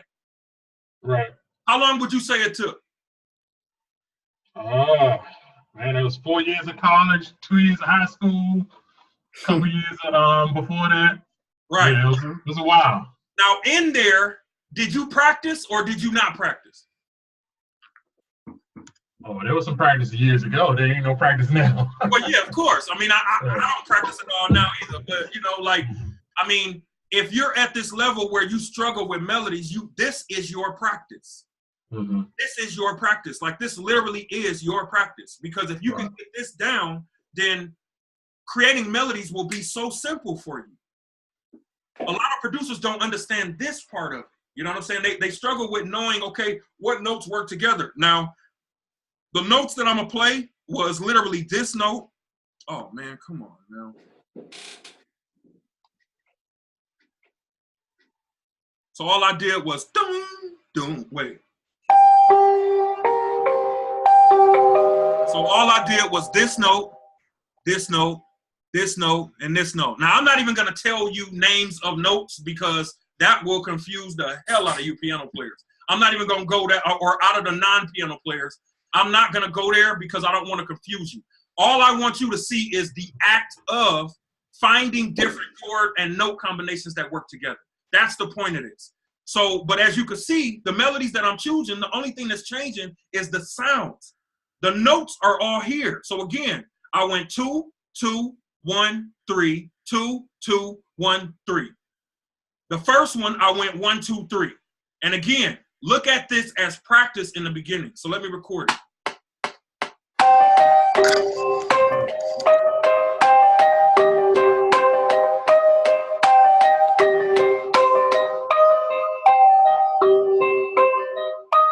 Now, one thing that I always do once I probably wouldn't keep this piano. I'll probably add another, let me see what another sound sounds like.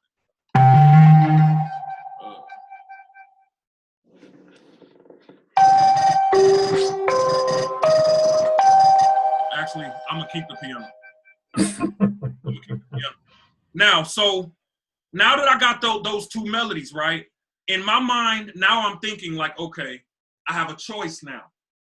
I can go in here and I can find a melody that will totally throw off this whole thing and totally confuse every artist that hear it, or I can keep it real simple.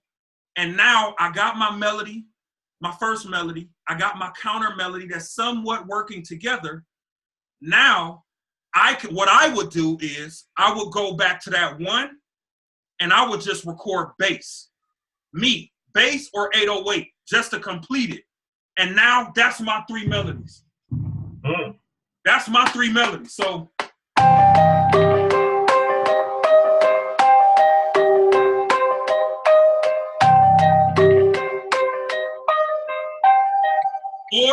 or you can even go in the bass and you can even, find, just like you found the other combination, you can find the other combination of notes and go.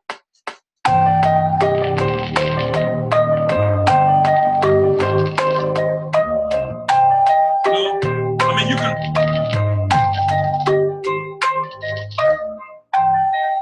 And see, all that is, again, is the only reason I can do that and I did that so fast is because I know the notes.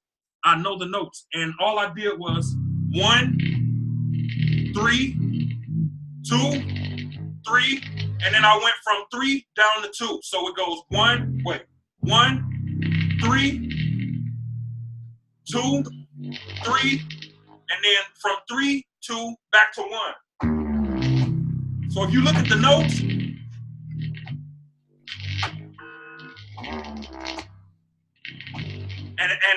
and it's really no harder than that. I feel honestly you can choose. You can pick either scales or you can pick either chords because chords work also.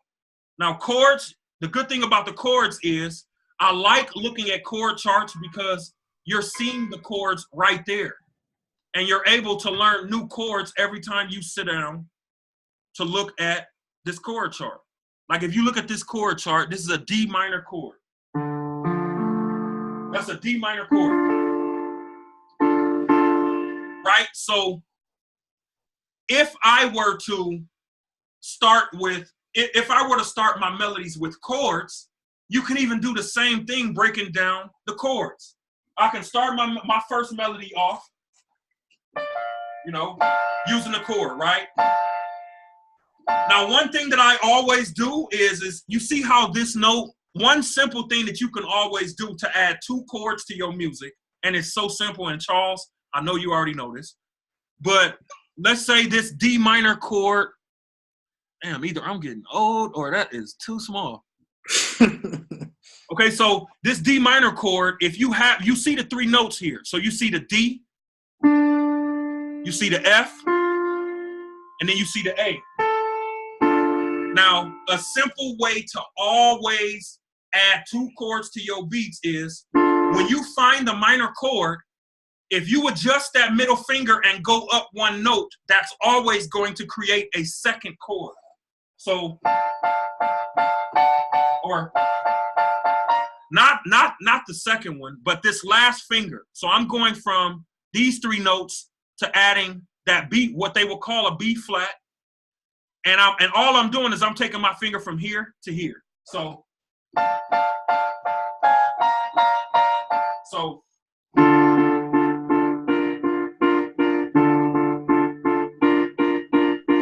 it's really the same thing from chords and scales. So really in the beginning, you're gonna have to spend some time learning some chords.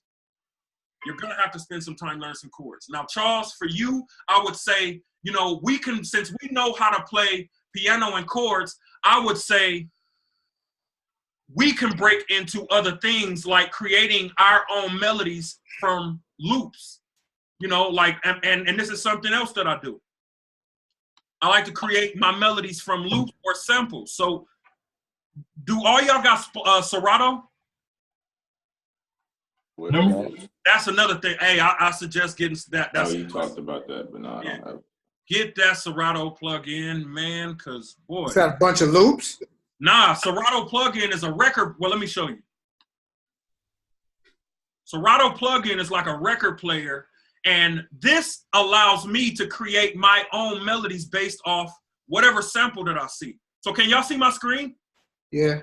Y'all No. see? Okay. You see the chords. You see the Okay. Hold on. Google page. All right, hold on.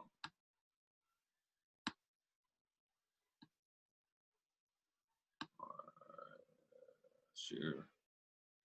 Okay, y'all see it now? Okay, yeah. Okay, so this is Serato. Now, the good thing about Serato is you can put any loop in here, and I like to use this to create my very first melody. Now, let's say, after you master the scales, after you master the chords, and you've learned more chords and more scales, you're going to eventually say, okay, now I want to stretch myself. I want to do something different. And I like to go to loops, samples, and what I'm doing with these loops and these samples is I'm creating my own melody, and then going back to the scales and the chords, finding what note it is, and then adding my second and my third melody to whatever melody that I start with. So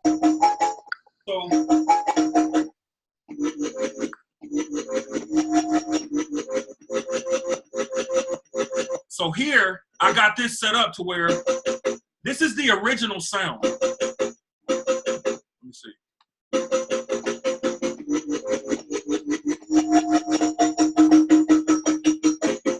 So what I do is I take it and I like to create my own melody. Let me see.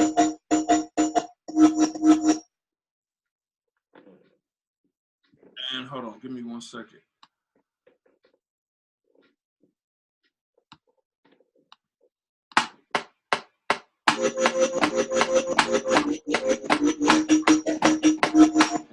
Wrong one. See, this is what Serato is good for. You can take any sample and you can create your own melody with it.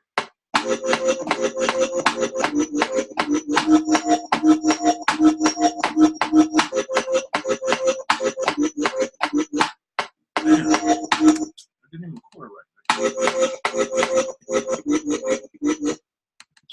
Oh, you do it again. Yeah, overlapping.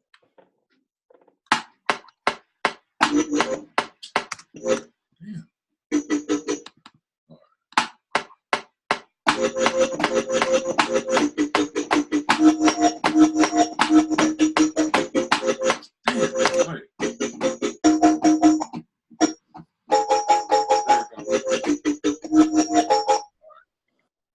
So of course I wouldn't be struggling with this like this. The whole thing that I'm trying to do is I'm literally taking a sample, and I'm not like, one thing that I don't like, and this is just me personally, I don't like to just take a sample and just add drums and bass around it. I don't like to do it that way. I just don't like to do it. Like, you can do it the way you like to do it, but again, I like to create my own melody with the samples. Now again,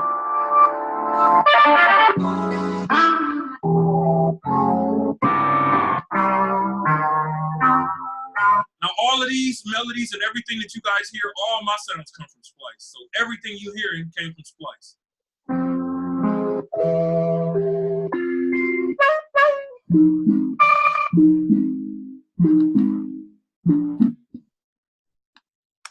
Let me see.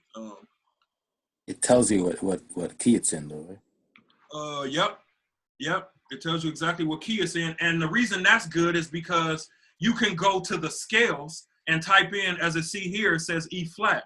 So you can go to the scale after you record this first melody. You know that whatever melody you choose to play here is going to be an E flat. So you go to the scales, and let's say you got that first melody in there. Now you're thinking, okay, well, what could my second melody be? I don't know exactly what note. Type in E flat, piano scale, look at all of the notes that's in that scale, and any note pattern or pattern that you choose in there will work with this because it's all in the same key. That's dope. The only thing about it is you have to select and create your own pattern. That's the only thing about it. But like I said, if you know enough combinations of chords and scales, I mean, it's really endless. You know, it's really endless. Okay. Wu-Tang.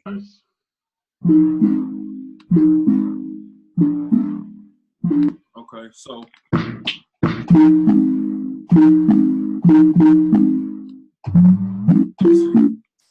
because see, I play around with this stuff, and I'm always looking for a way to create my very first melody. And remember, it has to, I mean, the very first melody can be simple, it could be complex, it could be whatever really you want it to do. So let me see what I would do with this. What the heck is going on? Something else may be active. Oh, there you go. Yeah, okay. Let me see.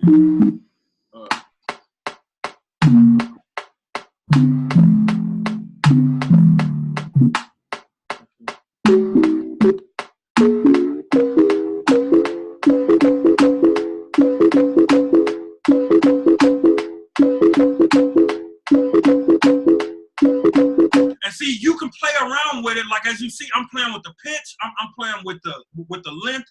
What I'm trying to find is, what is that first melody that if I was to play the beat and the artist was singing, what would that melody be to where it could stand by itself and it'll still sound banging whether I had the drums in or not?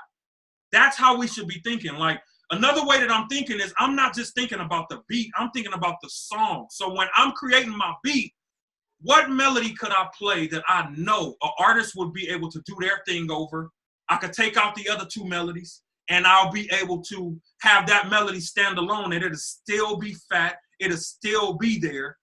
And I'll be able to, you know, when I add my other two melodies in there, now I'm able to have different variations of it. You know what I'm saying? Because, I mean, if you think about it, creating melodies is really more simple than we really make it. It's really more simple, but it's all based on you understanding chords and scales, and it's also based on what sound you use, and it's also based on what cadence you play. Like, as long as you know and you understand that, if that, like, that first melody can be,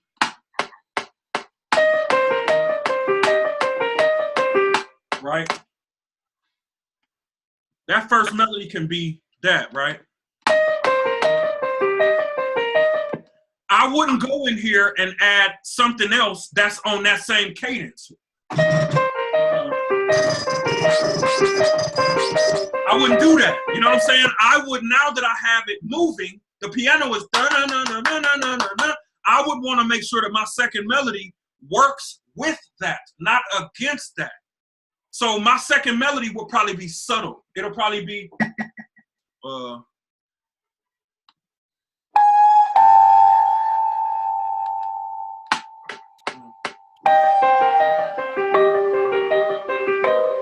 simple, right? I mean, not nothing hella hard, because again, it's not about us showing off. It's not about us. Like, one thing I heard from a producer, and it blew my mind when I heard it. When I first heard it, it didn't make sense, but now it makes all the sense in the world. Are you making beats for producers, or are you making beats for artists? Because I was making beats for producers, I was trying to have the fattest chords, the fattest transitions, the fattest breakdowns, the fattest stuff. And producers love my beats, but artists wouldn't know what to do with them. So 2 to 3 melodies max. Like I said, scales and chords. It's really no way around it. You have to learn your scales and chords. When it comes to loops and samples, you want to try not to just add a sample in there, add drums, and add bass. You want to figure out a way that you could take that sample or that loop and create a melody that sounds totally different from, matter of fact, let me show you this. Let me show you this. This is a beat that I made, screen sharing, all right. This is a beat that I made, one of the ones that I sold off Instagram. Let me see. And how I came up with this melody is still, it don't even sound like I did what I did. It don't even sound like it. But I mean, you know, like I said, when I create melodies, I'm trying to get as creative as I can with my melodies. So let me share my screen. Because the right combination of melodies is Darkchild had a sign on his door in every studio that said 2 to 3 melodies on top of banging drums with a dope concept is a formula to a hit song. 2 to 3 melodies, banging drums with a dope lyric concept is the formula to create a hit song. And for years, I never heard that. I never heard that. When I heard that, I was able to listen to other producers' beats and say, oh, that's why when I listen to music, it sounds like stuff is missing. Because they're not trying to fill it up. They're trying to really set the table and let the artist come and eat. That's all we got to do. So it don't have to sound so butt naked that, you know, can't nobody do nothing with it, but it has to sound full with 2 to 3 instruments. I say, if you look at it as that first instrument is setting the table. That second instrument is working with that first instrument. That third instrument is the instrument that when people hear the song, that's the sound that they're gonna be humming in the shower. Perfect example. That Chris Brown song, that change your life. Yeah, I forgot the name of that song, but how many times have you been driving or walking around and you find yourself that melody stuck out. Now that melody is gonna be in your mind until another song, or you randomly can just think of that. But if you think of the science of how they put that beat together and you listen to it, you'll see it's only 2 to 3 melodies in that beat. That simple melody, that dun dun dun dun dun dun dun. Then he bring the drums in, bring the 808, and then I think he got like another instrument in there, and then that. That's the formula. Chris Brown killed it. Now, what would have happened if he would have added that dun, dun, and then added 40 other melodies? We wouldn't even know about that song. So it's really science. Like when you listen to it and you break it down, you really see like, oh, these guys are really only putting 2 to 3 melodies in there.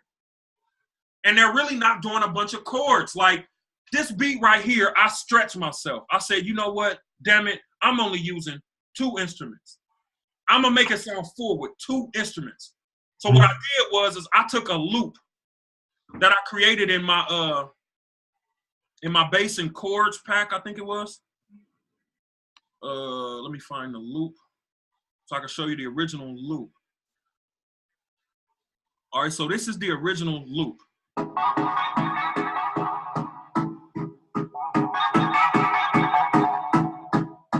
That's the original loop. Now, when I brought that loop in here, I didn't want that loop to sound like everybody else because I know other producers are going to be getting these packs. So what I did was I brought the loop in here and I reversed it, and it gave me a totally different feeling.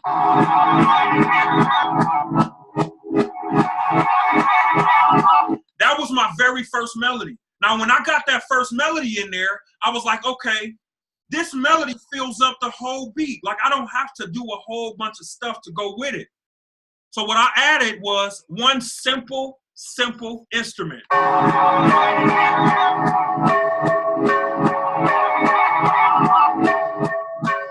And those two, to me, work together.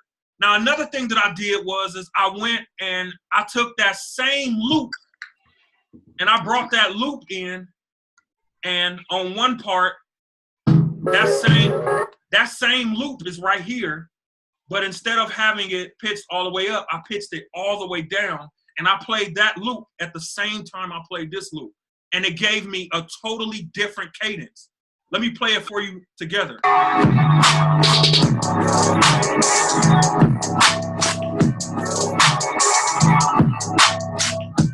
And all it is these loops, these loops are really working together. Now there, I didn't really play, I only played one melody. The first loop was here, where I took it and I reversed it. Then the second loop, which played with it, is the same exact loop, but I slowed it all the way down, and watch how it worked together. So now you got the same loop, one of them reversed, and the other one slowed all the way down. And watch how it works together.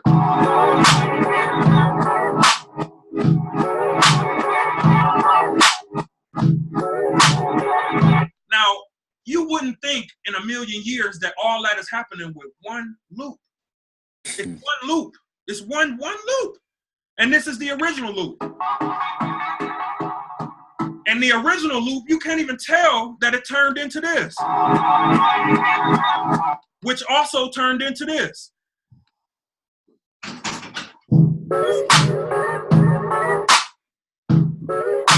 So a lot of creating melodies can be done with loops, with you just basically slowing things down, speeding things up, reversing things, and seeing how can I make all of this work together? Because literally in there, the only melody that I played after I had those 2 melodies down, and again, 3 melodies, 1, 2, and then that melody in here, everything else is drums and 808. This is my 808, that's my percussion, and this is my drums. 3 melodies. That's it. 2 to 3 melodies.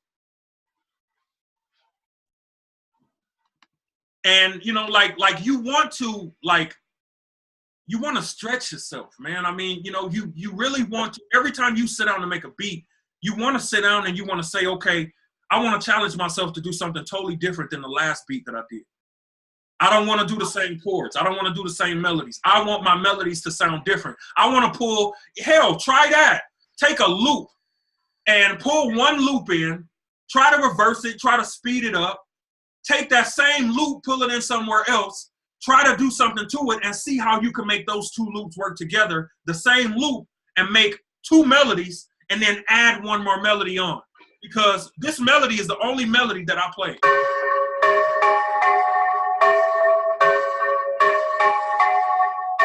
That's it. Everything else was already played. All I did. Say that again. Say, huh? Say that again. You said take what? Well, take like one loop. You could take one loop, you could reverse it, or you could speed it up, chop it up, see how that melody sounds after you do that. If you like that, take the same loop, put it in, I mean, if you use Reason, put it in the redrum, pitch it down, pitch it up, and see if that loop, based on what you do to it, still works with the other loop cadence that you added. If you get creative enough with it, that one loop can create two melodies, and then you only find yourself adding one more melody. Now, for you, Charles, and me, and I'm not trying to single nobody else out, but, you know, I could tell you play the chords. You know what I'm saying? I mean, I could tell all you guys know chords, but Charles was the one that was dominant in playing chords, so I know your struggle. And doing it this way and is for us a different way to pull or step away from what we always do.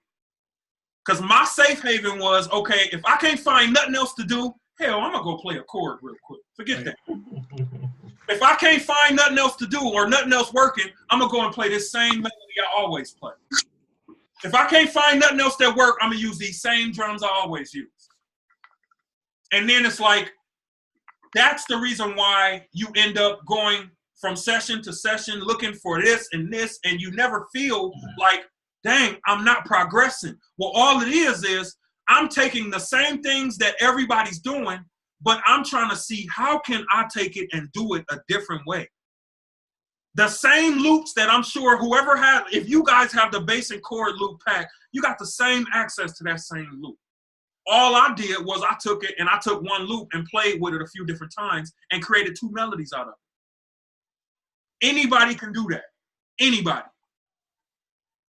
So again, drums gotta be fat, melodies gotta be in sync. The next thing that I heard, or the next thing that I want to talk about briefly, real quick, is I also want to talk about sequence. Now, sequence is everything. When I listen to you guys' beats, I can hear that everybody understands exactly how to format their beats for artists. Simple, right? You have your intro, you have your verse, you have your hook. But what I want to challenge you guys to do is, I want you to have your intros, maybe 4 to 8 bar intro, then an 8 bar section with one section of loops, or not loops, but one section of melodies, maybe the first melody that you played, and then the second 8 bars of your 16 have like a totally different cadence there, or a totally different melody pattern, still working together. You got to still make them work together, but they have to sound like two different sections. Now, I'm going to play these Boosie records for y'all. And I want you to hear exactly how my pattern forced him to switch up his cadence.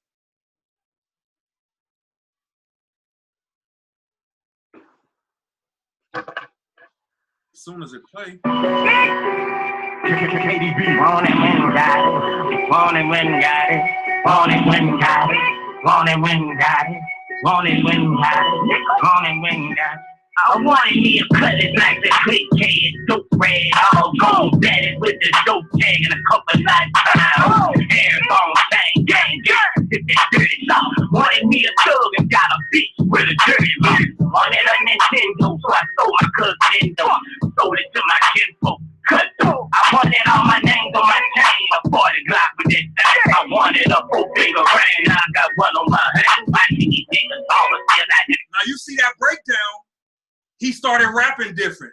The first time, wanted my hang, when I switched that breakdown up, his cadence changed. Ask them for shit, wanting respect, that kind of shit you get from wagging up shit. Wanting that power where these girls, they just get nasty and shit. This what I seen with my eyes, boost the head to be me. Want it, when got it, want it, when got it, I ain't got it on the Bible, I take it from the mind. If I see it and I want it, one day I'm gonna say I got it. Want it, when got it, want it, when got it. If you want it, go and get it, fuck that. If you want it, go and get it, fuck that. If you want it, go and get it. Fuck that. If If you want it, go and get it. Okay. Now he actually got to come back to do the second verse. He said he got somebody else for the second verse, and then he gonna do a third one. So we gotta hook up to finish that one because his album come out next month.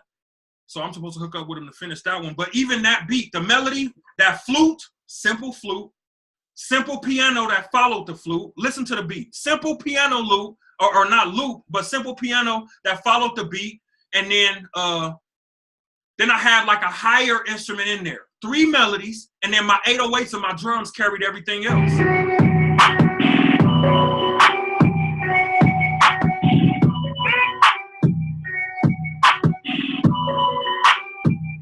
Nothing really magical to that beat.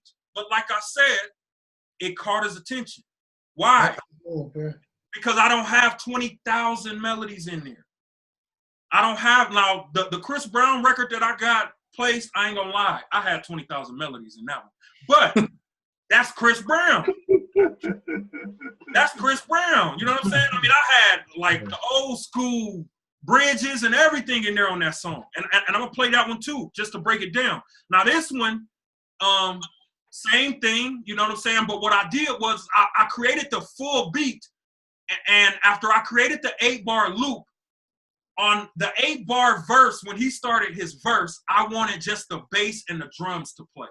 I didn't want nothing else to be in there. I wanted it to be so dope that the bass and the drums play, and then he could start off his cadence. And then when I brought in the rest of it on the second half, his cadence changed. Now listen to it. Can't go away. She say my name, mama say my name, and they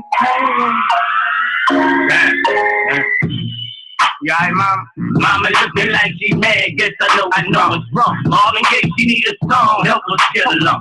I would pray to you for gift, but ain't no chips at home. Can't even send my cuz money and it's sentence up. His women gone, niggas left who was sitting for. My grandma say God coming, but we waiting for him. He patient for him, he don't have to hide him for him. Walking through the mall looking at the glass. He said at the head, you a fucking bang. You gon' probably spin your legs so they can be like, yeah. Why ain't you say clean fucking unless you got a bag? But Miss Grandma gone and she was here, I give her all I had. Get that money and bust the rest up with my fucking dad. He wanted money, work too hard, you ain't gon' take it from me. My cousin say fuck a bitch, man, he on the block. We say money, keep running, make this pain go away. We say money, make this pain go away. So I say money. Now, Charles, you heard I had to add some of that chord in there, you know what I'm saying? And see, you know, like, these artists like music too. You know what I'm saying? So it's really just about having all of these bag of tricks. Having all of these bag of tricks and just knowing exactly when to pull from which, when to add this, when to take away, when to add it in, when to take away. And I mean, you know, like, if you understand just the concept of having your drums be big and then creating melodies that not just, you know, you don't just want to add melodies. You want to have melodies that work together. And so when the artists hear it, they're able to really be able to say, okay, this beat is for me. Because really, even though, like, I mean, funny enough, like these 2 beats, I made these beats so long ago and I wasn't even focused on it. Like, I really, like, the way I got this beat to him, and this is hella funny, but the dude that bought 2 beats from Instagram for $2,500, he was in the studio one day. Lil Boosie happened to come to the studio. When Lil Boosie came to the studio, they waited around for a minute looking for beats, waiting for beats. So the artist was like, man, I got a bunch of beats that I just got from this producer I work with. Let me play them. He played them. Boosie recorded the songs within 5 minutes of hearing the beats. Now, if me being a producer judging the beats, I would say, okay, I mean, yeah, I mean, it's a cool beat, you know what I'm saying? But again, we can't really understand what the artist sees, or we can't really understand the magic, because really, our job is to really, again, just set the table. You know what I'm saying? You set the table and you press play, and these artists will find what works for them. And that's really all it was. You know what I'm saying? Boosie heard these beats and he felt like this works for me. You know what I'm saying? But if you listen to the beat, it's just a simple money. When that pain on my plate, I know money. Make some pain go away. But you wanna know how they wanted the money and tools, so this is the shit that we do. Now he rapping totally different.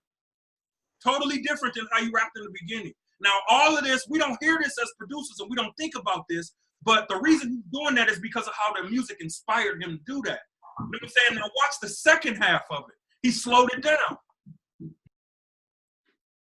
Is a groove and I'm talking to Jews, and you talking to Jews is the way you do. Most of my lyrics come out of my spirit and turn into cash. I need a bag. Money be counting, the police be hollering, the nigga so bad. I need a check. I got a nigga like T-shirt, Jug, nigga with a stick on.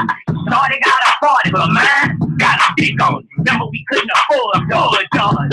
Now we need more George. More George, 5 store George. I ain't too safe find a nigga with money. Fuck you. Better than letting a fuck a nigga with nothing. Fuck you. God, I hope you hit you back tonight. Fuck it, so I hope the price is right. We save money. And I mean, like literally, the way again that all that came to pass is because I just happen to have the right music in front of the right person at the right time. But, and this is a big but, I have artists going to my Instagram page over and over and over and over and over every day. Now, I don't care how many beats you have on your Instagram, if your drums are not fat, if your melodies are not interesting, that draw people in, then artists will pass up your music and find the producer that really identifies with their sound. You know what I'm saying? I mean, you know, the reason I preach so much about drums and melodies is because, like, you can even another thing that works with melodies is arpeggios, man. Arpeggios, like using an arpeggio, maybe having one chord and then using an arpeggio and then going back to your scale chart and finding other scales that work with that arpeggio, but not playing it, because obviously the arpeggio is going to be doing whatever it's programmed to do. Dun dun dun dun dun dun dun dun dun dun dun dun. You know, that next melody, you have to be able to fit it in with the arpeggio. And a lot of problem is, you know, producers would try to have the arpeggio going, then they'll add something else on top of it that's totally conflicting with the arpeggio. Then they add something else that's totally conflicting with those. And then they add a chord on top of that. And then they add a hey, hey, hey. And then on top of that, they add a percussion loop. And then they add a cymbal. And then they add a bass. And then they add 808. And now your beat is like, you can't even mix it because you got so much going on. Mm-hmm. And really, I promise to God, like my biggest music production breakthrough was when I realized if it sounds like something is missing, that's the one that's ready. That's the one that's ready. I was gonna say, like, I noticed something like with hip hop nowadays, how the music is more simple with like 2 to 3 melodies, sometimes just one melody. It reminds me of the music I grew up on, like the late 80s, mid 80s, like Run DMC, Slick Rick type. That's how it was. It was just like, because they didn't have a lot of tracks to use. So the music came out that way with just a drum pattern and like one melody, you know what I mean? Like Sucker MCs, if you listen to that, I mean, come on, man. That's just, it's one sound and it's like a drum pattern and that's it. And they're rapping over a drum pattern, which reminds me of how it is now, you know? Right, and see where they messed us up at is they gave us unlimited tracks. Yeah. I guarantee if they gave every producer only 3 tracks to use for melodies, would nobody have a problem programming melodies? Because you would never feel like something. You gotta add this, add that. Yeah, you wouldn't be able to. Right, so, right. Now we have to almost train ourselves to understand that, okay, this beat sound like something missing, it's ready to go. And I guarantee you, you put that beat in front of somebody that you feel like you need to add more, and that's the one they gonna love. You put it next to the beat where you added all of these changes and all of these chords and all of these guitars and all of these basses and all of these leads and all of this stuff, they gonna pass right over that. And you gonna be sitting there like, come on, man, you didn't, let me play it again. You're like, yeah, I went in on that, bro. You ain't like that transition? Right. You didn't hear what I did. It was flaming. But they're not looking for that. They're not looking for that. And the reason they're not looking for it is because that's just not how music is built. Music is not built like that. Like now, TV and film, you'll see next week when we talk about the TV and film formula, if there's any time where you feel like you want to throw 100,000 instruments in there, that's when you want to do it. That's what I like about TV and film is because anything that you hear, you got to think. When you're making a beat for a rapper and a singer, it has to be simple so they can understand it. When you're making music for TV and film, those extra sounds that you add in there, if somebody's walking in a dark room and you start off with one sound and then you add strings and then you add cello and then you add violin, all of that is working with the dialogue that's happening in the movie or the TV show. So that's where you want to throw all those instruments in there. For rappers and singers, we got to dumb it down. We got to keep it to 2 to 3 melodies, 1 to 2 melodies if you really want to be real.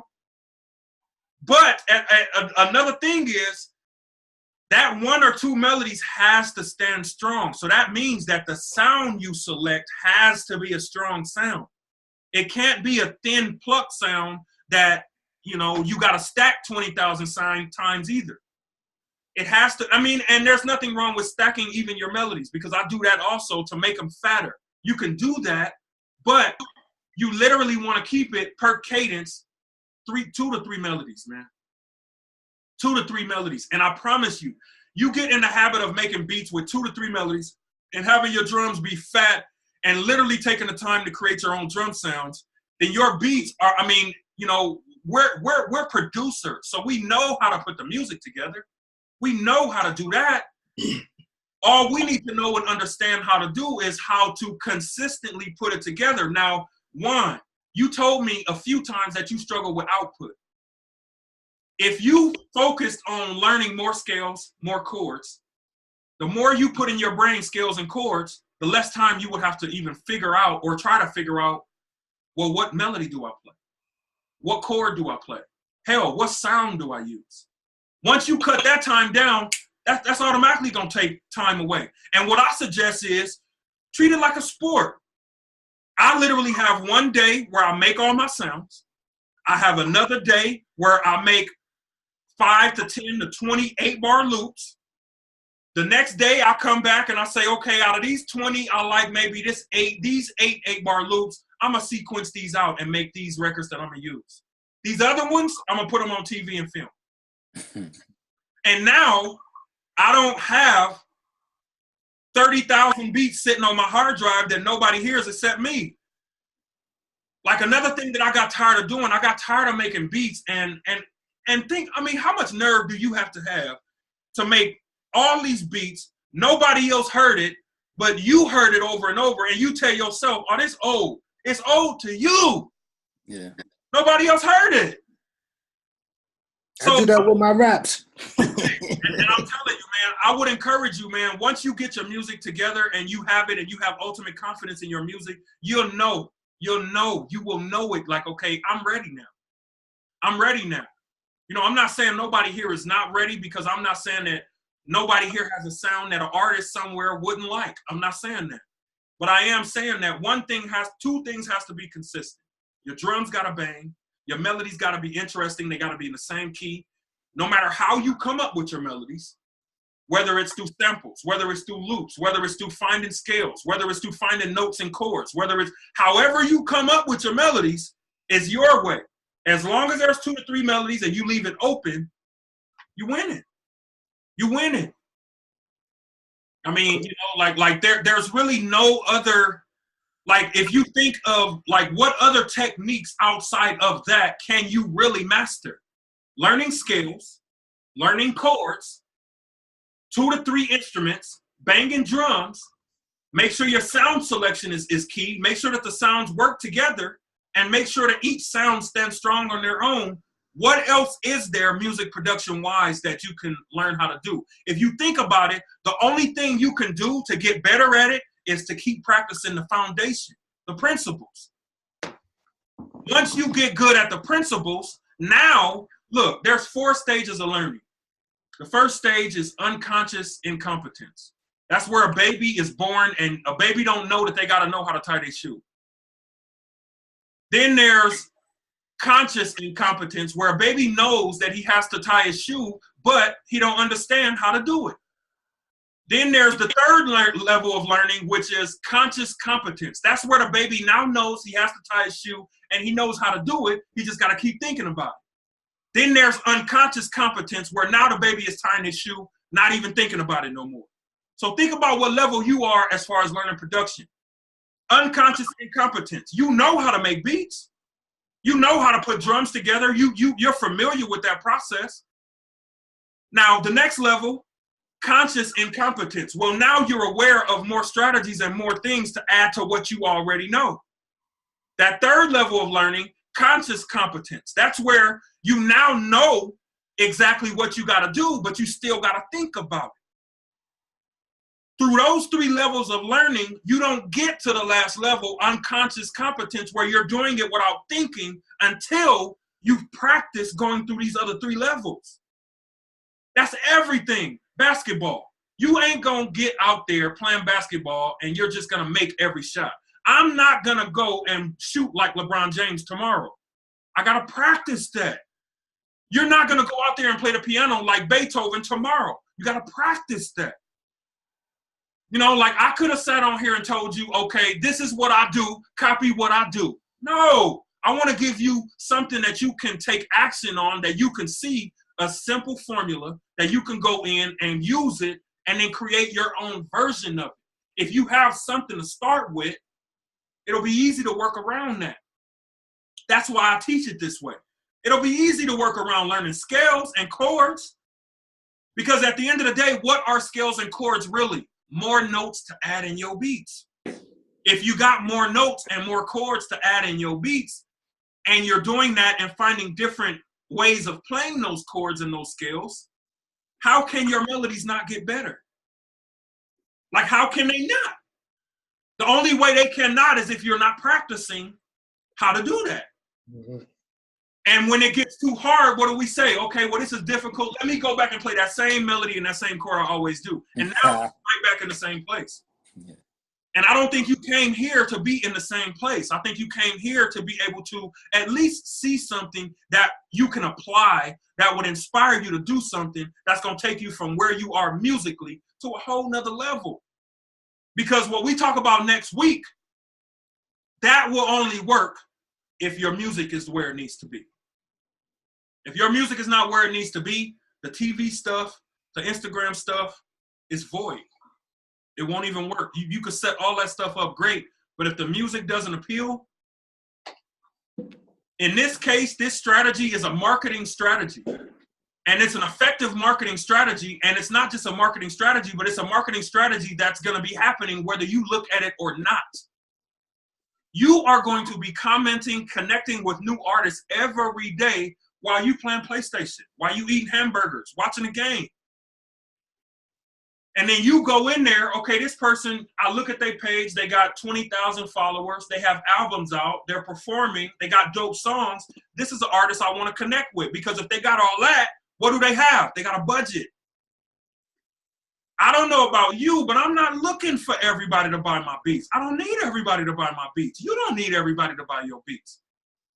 You need the people, put it like this. Every artist and opportunity that you're looking for is equally on the other side looking for you at the same time. Mm-hmm. And then also think about this. Nothing happens for no reason. That's why everybody that's here is supposed to be here. Everybody that's not here is not supposed to be here. You're not finding out this information or learning these strategies to just go back out there and do the same thing that you've been doing. You're learning these strategies and finding out this information because now is the time for you to learn it, to be able to get to where it is that you want to go. Think about when you're walking upstairs. You don't walk upstairs going backwards. You walk upstairs, every time you walk up a new stair, that's a new level. This is another step. And when I show you the Instagram stuff and the TV stuff, you guys are going to be able to leave here and not have to go out there like every other producer, like, okay, what do I do now? That TV stuff alone I mean, because like I said, you're not going to ever have to look for companies again. You're not going to ever have to worry about where to submit. You're not going to ever have to worry about what do I say. You're not going to ever have to worry about how do I get paid. You're not going to ever have to worry about what do I do with this beat now that I made it. I think it would be good if you have artists that are already looking at your beats while you make more beats and you're sending out beats for TV and film. That's 3 ways of working your music at the same time. Putting it on TV, collecting royalties, getting more opportunities, putting it out there for artists to hear it while they're contacting you, while you're making more beats. That's 3 things getting done at the same time. Now, otherwise, how many artists have been looking at your beats now? How many artists have been buying your beats now? How many opportunities have you been in front of now? Think about it. That's the only thing that's missing in music production. And the opportunities are there. The music is just not there for every music producer. And that's really what's missing.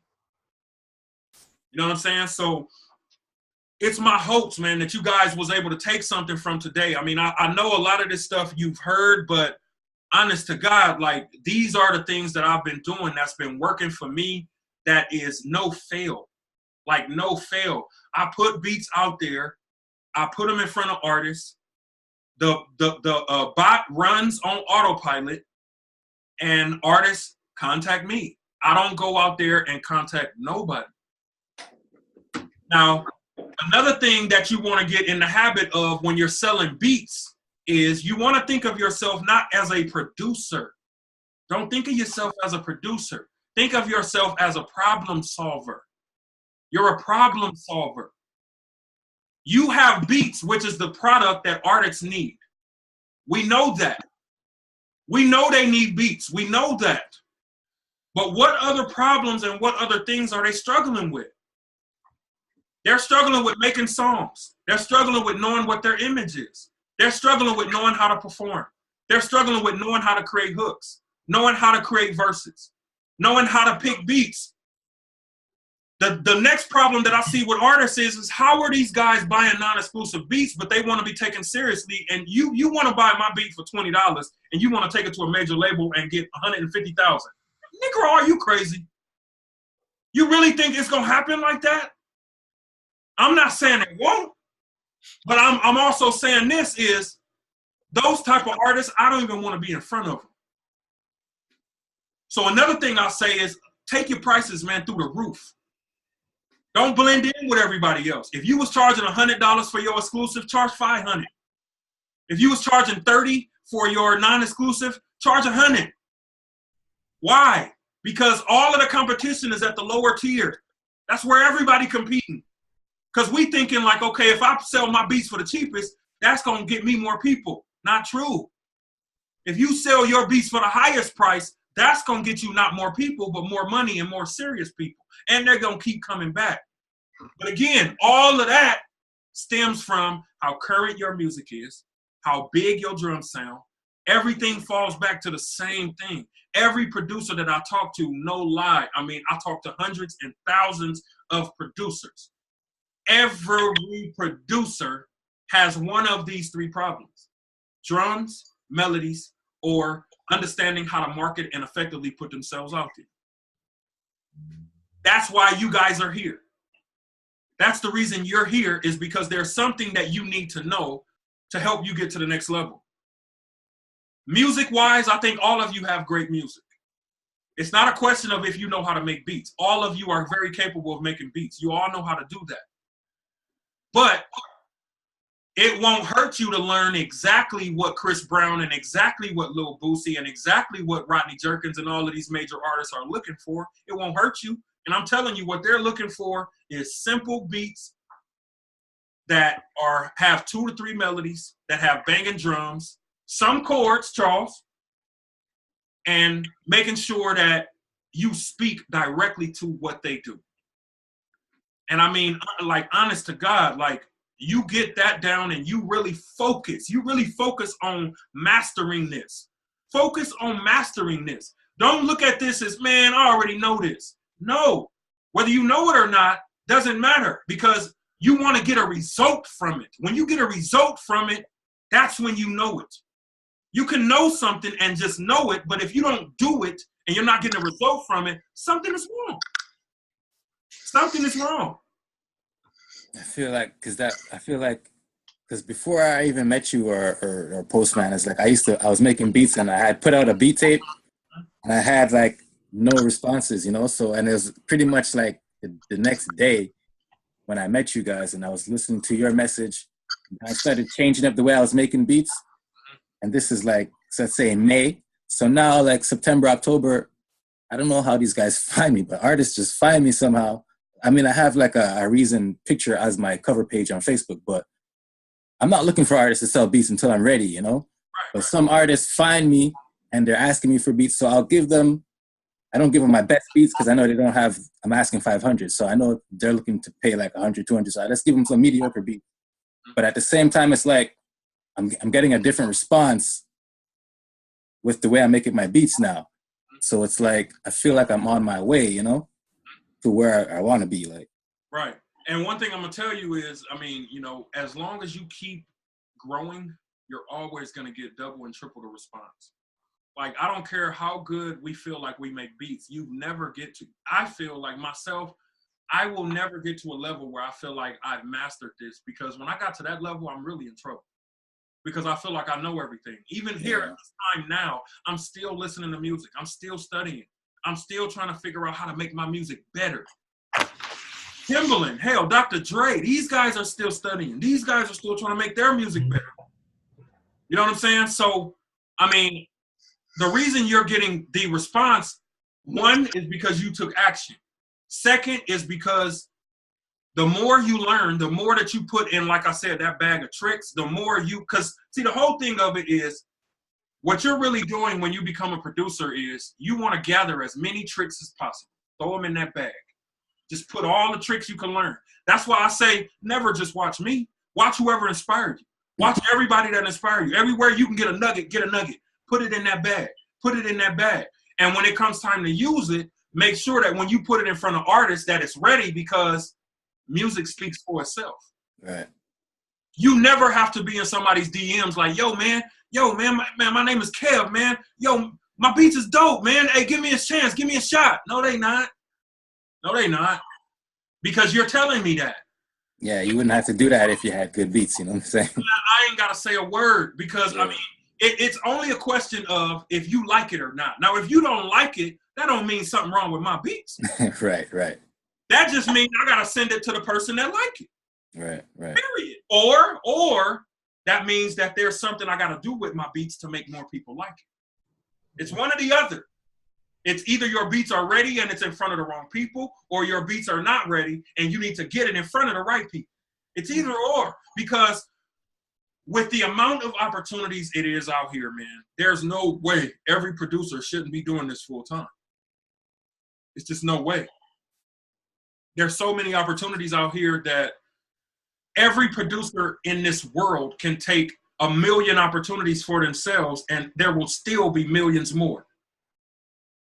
If that were to happen.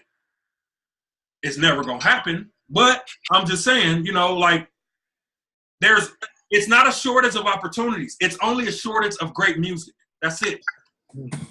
It's only a shortage of great music. It's never a shortage of opportunity. It's a shortage of great music.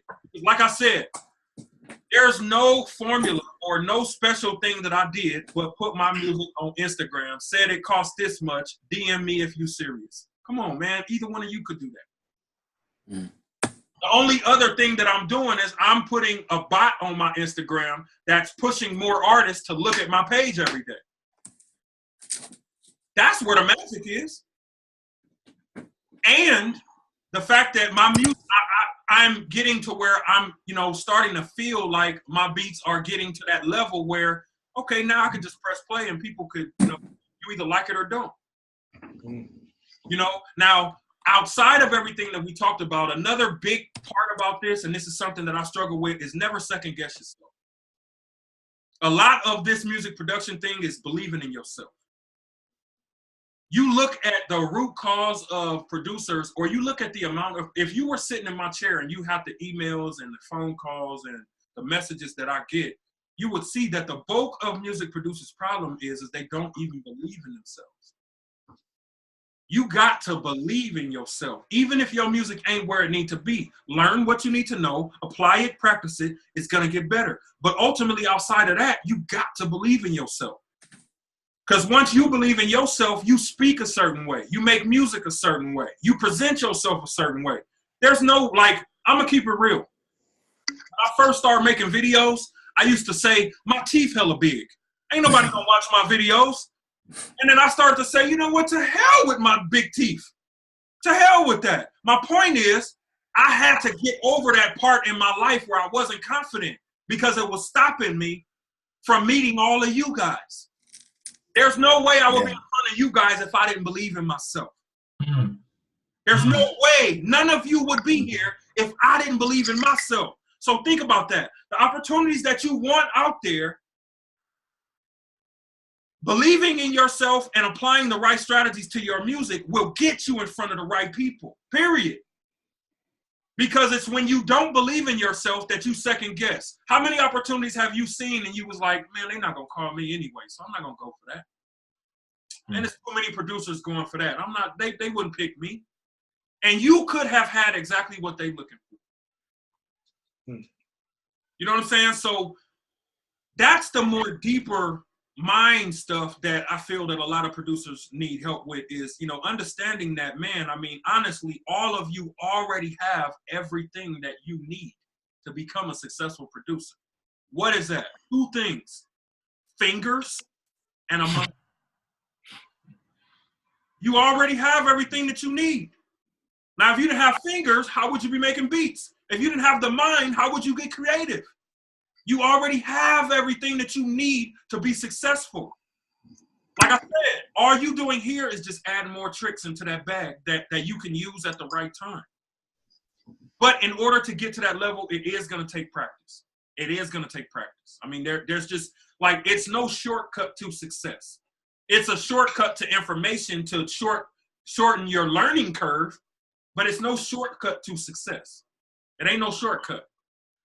You got to go through the same things, if not different things than everybody else had to go through. You know? I mean, I promise you, no matter what you go through, no matter where you are in your music production career, no matter how old you are, it all stems from what happens when you press play. Everything else that you say, everything else that you do, don't matter. We should be focusing on taking our music to a level where all we have to do is press play.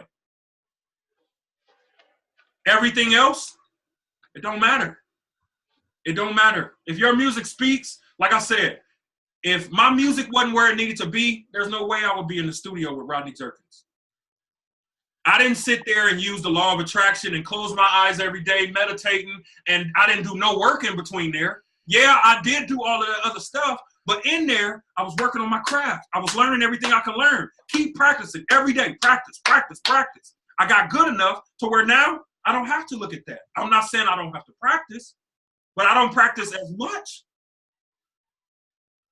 And see, that's the level that you want to get to. Making beats is not just about putting sounds on top of drums. Making beats is a science. It's a science and a method to this. And all of you already have that science and all of you already have that method. Look, like I said, it's only 3 things, 4 things that you really got to know. Banging drums, dope exclusive melodies, 2 to 3 melodies, sequence your beats out to where artists understand it. I mean, transitions, yes. Drum, intros, outros, yes, possibly. Some beats, not all beats, you know. 4 bars here, 8 bars here, 16 bars, 12 bars, 32 bars. Yes, all of that.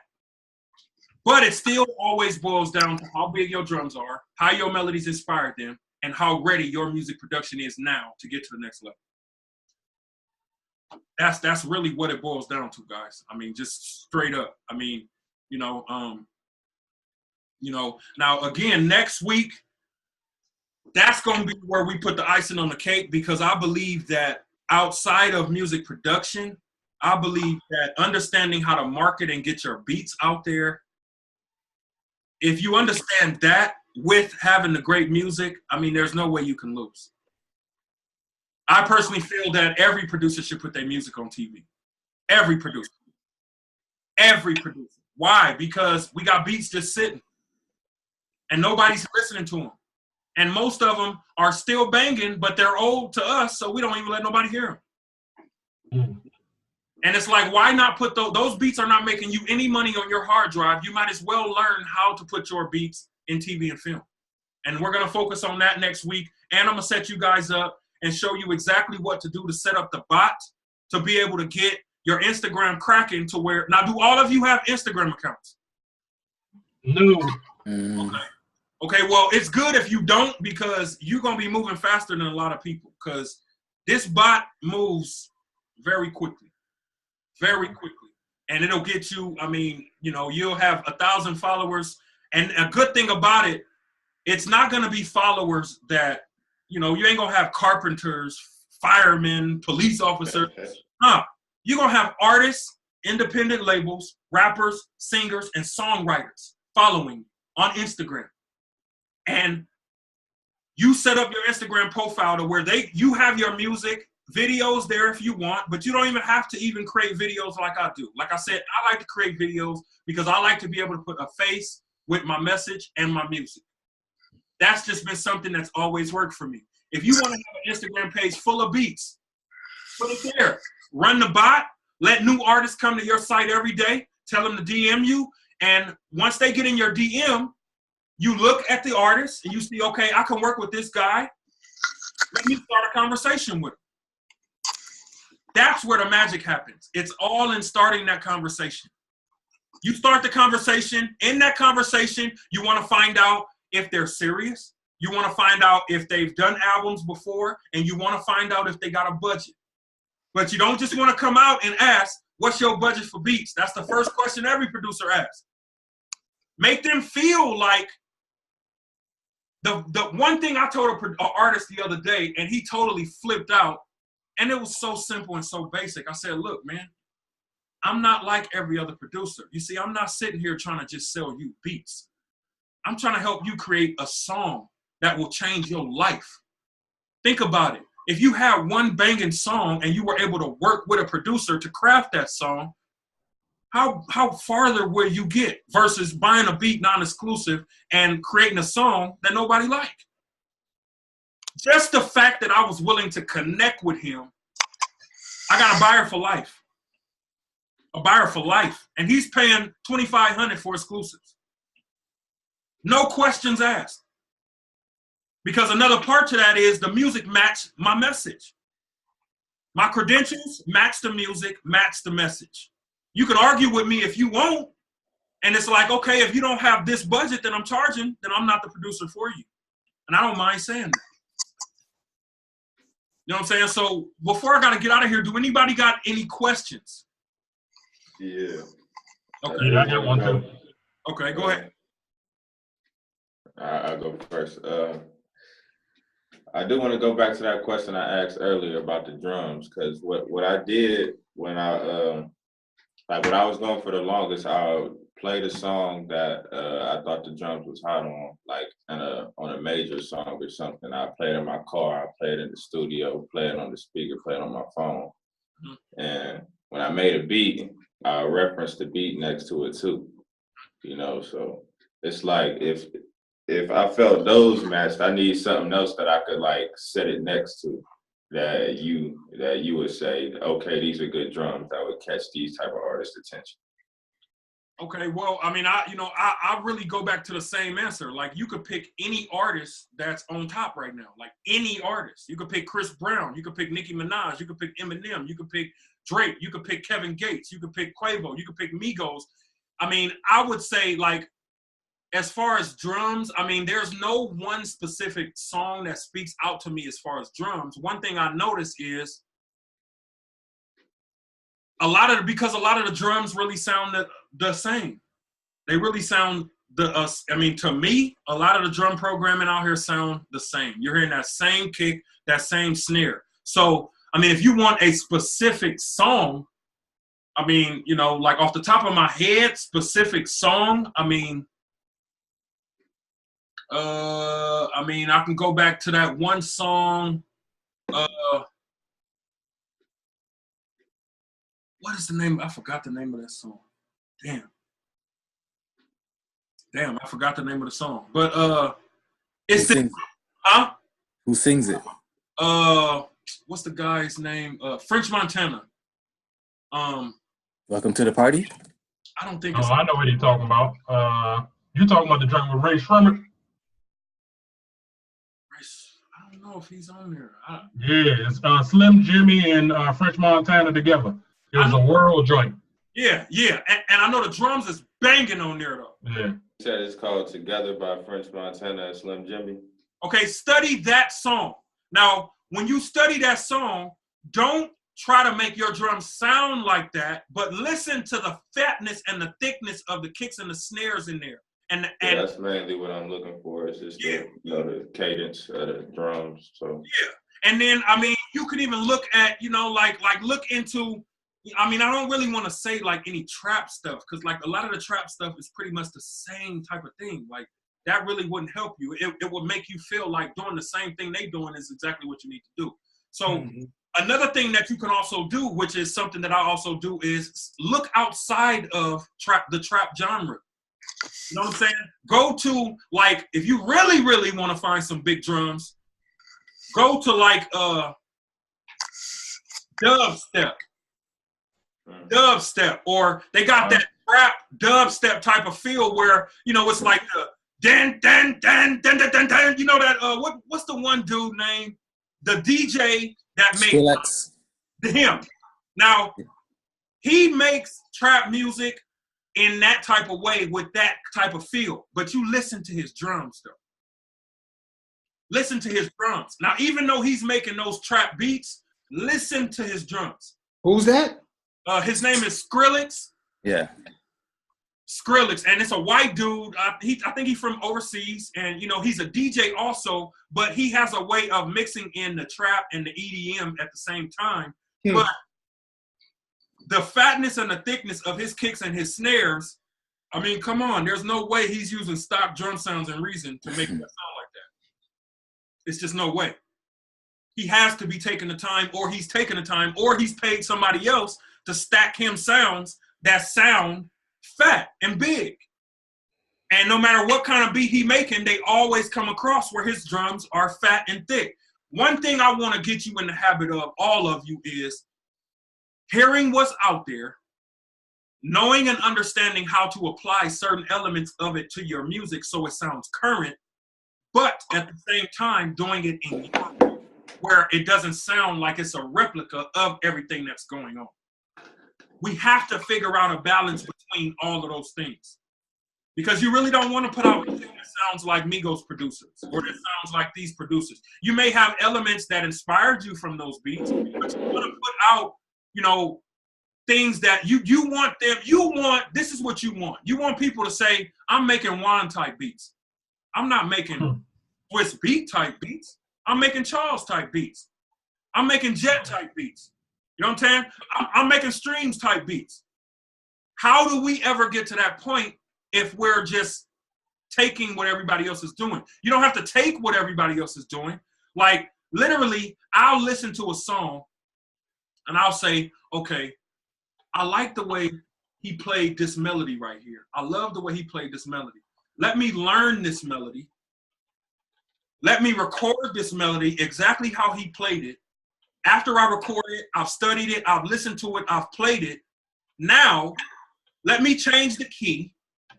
Let me play it a different way, doing it exactly how he did it, but in a different key, a different cadence. And now it's so funny, like artists will hear that beat and say, God, it reminds me of something, but I don't know what. Like, it don't sound like something, but it just reminds me of something. You know how many times I've done that? And I literally went, listened to a beat, listen to everything that they've done, whether it's the melody, whether it's the 808, whether it's the drums. I'll even take a kick pattern and a snare pattern, play that same kick pattern and that snare pattern, and add totally different melodies on top of that. And it reminds people of that beat, but it's not that same beat. these are all little tricks that, you know, I mean, you know, like all it is about, again, finding what works and doing it your way. So I hope that answered your question. What other questions is out there? All right, so I wanted to point out that the song was wrong. It's called Unforgettable. French Montana and Sway Lee. Oh, okay, okay. Yeah, I found it. Thank you. Okay. Real drunk. Yeah. So I just came from this conference, right? And so I met with the splice vendors, and you know, they were showing me how everything works, telling me about the pricing and everything. But you know, knowing that I have like, you know, 20 VSTs already, you know, packs from here, there, and everywhere, it's kind of hard for me to justify spending any more when I really haven't used everything right here that I already have. So, I mean, is that just a something that I should get over? Is that just a temptation? Do I need to use all this stuff first? You know, what do I need to do? I would say, honestly, as a producer, always be hungry for more. Always be hungry for more, because music changes so much. Stuff changes so quickly. Technology changes so quickly. When it comes to sounds, you want to have so many sounds that, I mean, I looked at my drum sounds, and I think I saw in there like over 15,000 drum sounds. It ain't no way in hell I've been through 1,000 of them yet. But I'm going to keep finding them because I like the idea of having an endless supply of drum sounds, endless supply of melody sounds. So even if you have stuff that, like Splice has a section where you can only pay like $6 to $7 a month and you can at least download 100 sounds. Now, I'm not getting paid anything for pumping Splice. I just know that Splice has helped me. Like, let's say you're going for a TV opportunity and they need a reggae type feel. Well, you know that if you got 15,000 drum sounds, how long is it going to take you to go through 15,000 drum sounds to find that reggae kick drum that you're looking for? Probably 5 weeks. So what I do is I go to Splice and type in reggae kicks. Bam, I got 20,000 reggae kicks.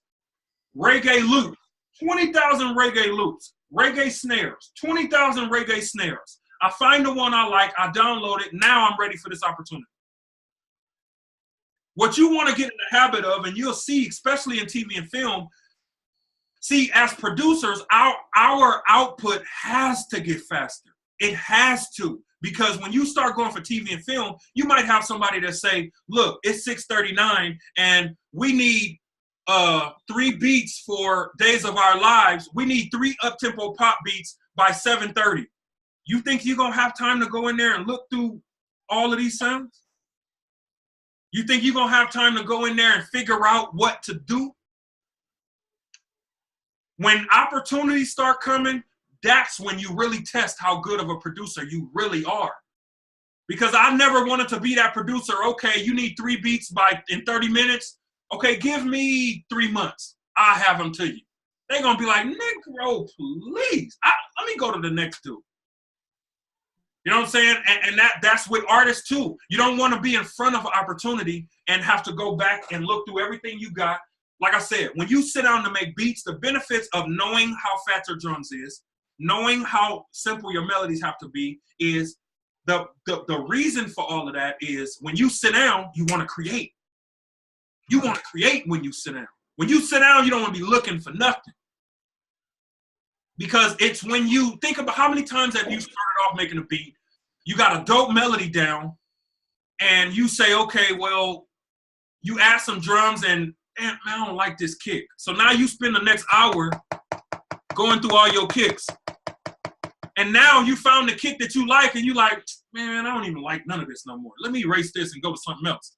3 hours pass, and you still don't have an idea down. Or you may have an idea down, but it's not something that you feel confident about to even come back to. That's my reason for making those 8-bar loops, because a few things that I'm doing when I'm making 8-bar loops, I'm training myself to get the idea out. I'm also training myself to be able to be fast, not rushing, but to be able to be fast, frequent, be able to get my idea out, have my banging drums, have my 3 melodies, and be able to get to the next one. So when the opportunities come, I'm already in the habit of, okay, if I got to get 10 beats out in 2 days, man, I can do that. One day, I'm going to make 20 8-bar loops. The next day, I'm going to come back, pick the best 10. That third day, I'm going to go in there, make everything, sequence everything. That fourth day, I'm going to mix everything. By the fifth day, I'm ready. Now, if I had to go through and look through all my sounds or go through and find sounds or go through and I didn't have to, I had to go and make sounds, man, that takes the process of making beats from 15 minutes to, 5 hours. And it's not really impressive when a producer says, yo, I made this beat in 3 minutes.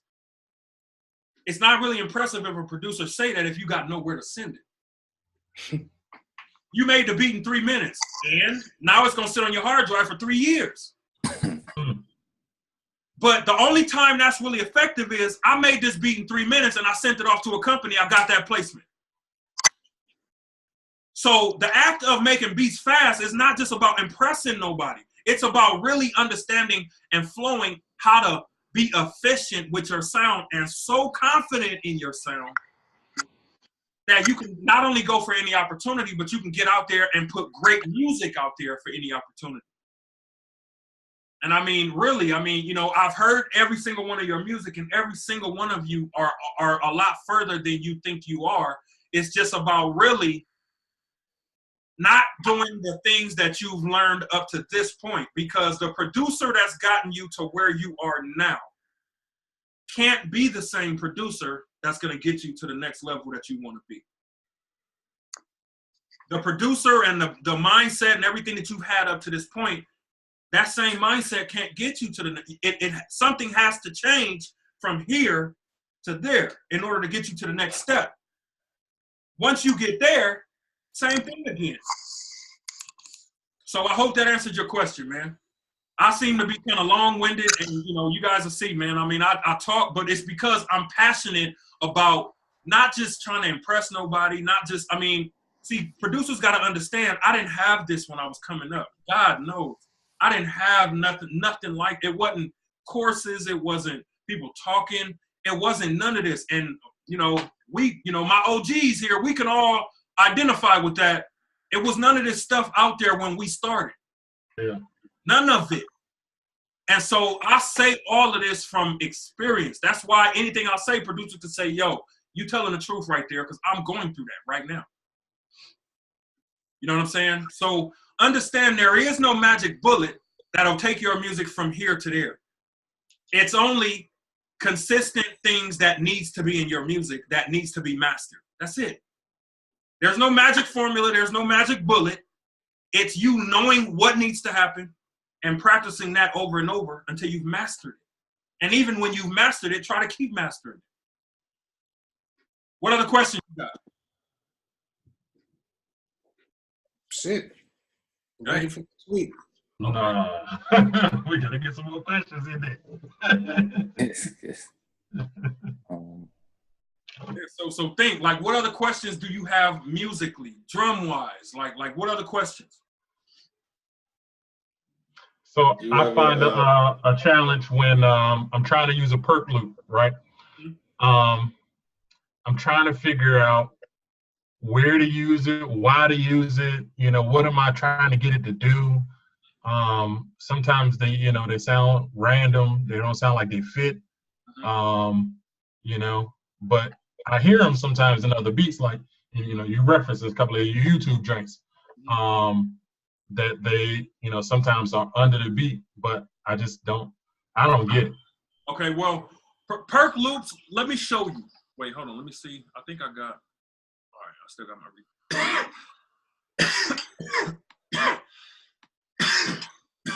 excuse me.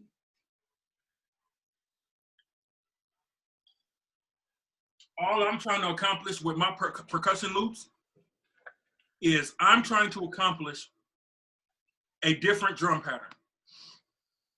That's it. For me, that's all I'm really trying to accomplish. Because I know that if I use the same kick and clap combo or the same kick and snare combo, that gets old after a while. Like, you can literally sit there and you can do the same, you can do that same thing over and over, right? And it works. I'm not saying it doesn't. But I use percussion loops because it stretches my creativity. Like it stretches what I would normally do. And it provides something in my drum pattern that I wouldn't even physically be able to do with my fingers. So for instance, let me go to my percussion loops. And this is why I use percussion loops. So to answer your question, the reason I use them is because I want my drums to do something that I physically can't do with my fingers without that percussion loop. But let me find a good one to be able to show you.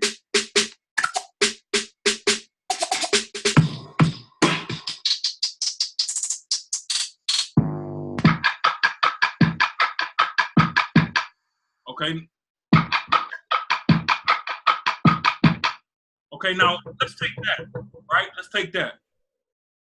I would purely use that like this.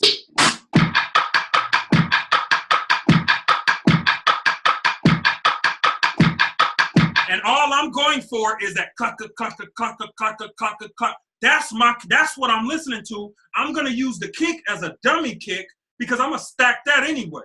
Mm-hmm. But what I'm really looking for is I'm looking for that cluck, cluck. That's what I want to record. So let me see.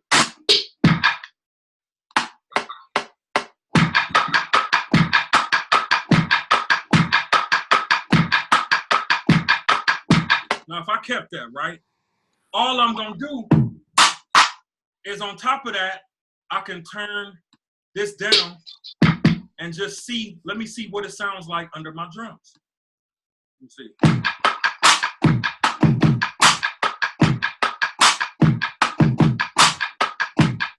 You see, and now it adds a totally different part. Like, how would I be able to do that and have it swing that way if I did it? Like, let's say I was even if I tried to do it like that, it would sound too straight. It would sound too on. It will sound so on the grid that it doesn't give me that natural feel to my drums that I'm looking for. Okay. So this right here gives me that natural.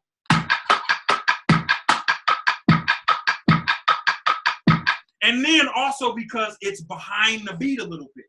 It's not directly on. You know what I'm saying? It's behind a little bit. And if I have something that's behind the beat a little bit, it's going to give me that natural live drummer feel that's going to make my music feel a totally different way drum-wise. Mm-hmm. And then once I have my drums feel a certain way, throwing my melodies in there, it's going to inspire me a different way now because I got the percussion loop adding to my drum section. Remember, drums, kick and snare, kick and clap, foundation to the house. Always remember that. The kick and the snare, kick and the clap, that's the foundation. You can't build a house without the foundation. The percussion loops, the hi-hats, the percussion, the cymbals, all of that is the rhythm. The kick and the clap is going to go like this. The kick and the clap is going to do whatever it's going to do. Foundation. This is all foundation, right? But this is my rhythm. This is going to make everybody move. You know what I'm saying? Because that's a rhythm. So you just want to understand that your foundation has to be there, which is the kick and the snare. They got to be stacked. And then you add that percussion loop on top of that. Now that's the rhythm that's going with that foundation. And those two together makes a hell of a drum pattern. It's like it gives you a bounce, an extra bounce. It gives you a natural, crazy bounce. And then put it like this. If you started with the drums, you haven't even added melodies yet. So with that natural bounce that the drums is giving you, you automatically have a natural way people are going to dance without you even adding melodies yet. And so that would make it easier to add the melodies because you already got that natural bounce in there. You find the right cadence, the right melody, the right whatever to make it work. And now you bring that together and now it sounds, the only question you'll be getting from there is, yo, how did you make that sound like that? It's because I didn't sit there and I didn't play that myself. I let that percussion loop feed that part inside my beat. And I added the foundation on top of that, which made it come together. And now my drums sound like, damn, like, what are you doing that I'm not doing? All I'm doing is adding a percussion loop first, finding something that inspires me, and then I'm adding my foundation, my kick and my snare. So hopefully that answered your question. Awesome. That was great. Thank you. It's all good. What other questions y'all got? Because I gotta cut in a couple minutes. Is Splice a good place to get like bass sounds too? Oh yeah. Any sound, like any sound. You mean 808s? No, not 808s. I usually put 808s when I can't find the right bass, you know? Okay.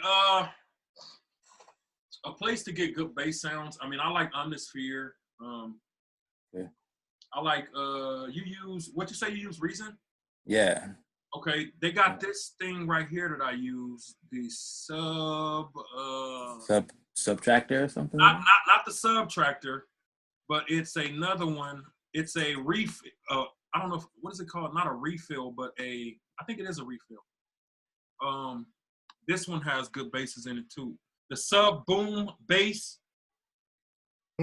Rack extension, that's what it is. And Reason you can rack it. So the Sub Boom bass, that's another one good for basses. Okay. The Subtractor, that's another one good for basses. Omnisphere, like I said, I mean that's like a go-to for me. Mm-hmm. I always use a bass out of Omnisphere. And then I would even say get creative and create your own basses by taking one bass note from one module, stacking it with another one, and making it fatter. You know, like let me see. Because you can like do some crazy things with, you know, like stacking. I mean, I'm telling you, man, that's something that I lean heavily on. I lean heavily on stacking because I use this bass right here and it's never failed. OD patch, never fails. And it gives me that real rich, it gives me that real bass, you know what I'm saying? And they got all kinds of basses in here. And what I would do is record a bass pattern and then stack it with a synth. So now you got that bass and that synth playing at the same time. Those two instruments count as one instrument because you copied them and you're stacking them. So remember, when you stack them, they're still counting as one instrument. So you may have 4 sounds, you may have 5 sounds, but you only want to make it seem and feel like 2 to 3 is dominant. So if you stack that bass with another synth, that's still one instrument. Let's say you stack that piano with a string, that's still one instrument. And so that's like one track out, you mean? Well, it's really it's 2 sounds, but it will be one track out. Yes, it will come across as one track out because both instruments are doing the same exact thing. Okay. But when you said that to stack like the synth bass to add to that sub OD bass, it's like I saw it in my head, dog. It's like I got a lot of creativity just came to me right as soon as you said that. Like, I mean, man, because I mean, like that's something that I've been doing. I mean, because you should never just depend on what comes out of the module. Never depend on. Because what comes out of the module would be good if you use it, but always try to figure out a way to stretch it, take it to another level. Enhance it or something. In some kind of way. Because at the end of the day, if somebody likes it, you want them to be able to say, well, damn, I want to come to you because I like a sound. There's something that you're doing that nobody else is doing that I have to have that on my album. Right. Okay. You know, so what other questions you guys got? And then I got to cut in like maybe 5 minutes. Working with an artist wise, would you ever say there's a good time where you should like compromise your style to work with the artist? Hell no. Because that's kind of what I felt like I had to do because, you know, it's a big opportunity. So I was like, you know, if this is not his style, and it was kind of like a rush job because he was asking for beats, and I'm like, you know, if I got a back door in, I might as well throw what I can in there, you know. So I was like, let me try to, you know, make it more simpler in the way that his beats are to try to get in there, you know. So would you ever say that's a good idea? I don't say, you know, compromise your style is not a good way to put it because you don't want to compromise what you do for nobody. If it don't fit for them, it just don't fit for them. You know what I'm saying? Now, there, like, if you want to tailor make something for an artist based on what he's done previously, there's nothing wrong with that. But still do it your way, though. Still do it your way. Let's say you got an opportunity to work with Chris Brown, and you listen to his last 5 albums, and you see, okay, his comfortable singing key is A flat. So I'm gonna make 10 beats in A flat because I can tell that's where he can really kill it and go high, and he can go low, and he can kill the middle range. So that's the first thing. Now the next thing, I also see that he loves when his music starts off like this and then it breaks down. Well, I'm gonna make sure that my music has that same feel, but I'm still gonna do it my way. So to answer your question, I don't think you should never compromise your style, but there will be some times where you have to get out of what you know in order to dumb it down for artists. Only because, like for me, there's no way that I can put everything I know on a beat for an artist because it's gonna confuse them. And there's just no way. So for me, it was a lesson to say, okay, Kev, stop playing chords. Stop playing chords. Stop playing chords. I had to, one day, I put rubber bands on my fingers. Like, I really went there and I said, okay, I'm only using these, like, I'm serious. I'm only using these 2 fingers to make my beats. Because I had a pattern of, well, let me fatten it up with this chord. Well, let me throw this little, no. I mean, you know, some beats calls for chords, but every beat don't. And, you know, I mean, it's certain things that, you know, that's just something as producers that come with time. It just comes with time. You know what I'm saying?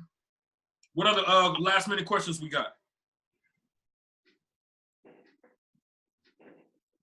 Well, I was going to say, I noticed that when you do your beats, you know, and anybody who puts in a beat, they're recording stuff and they're sequencing, you make mistakes.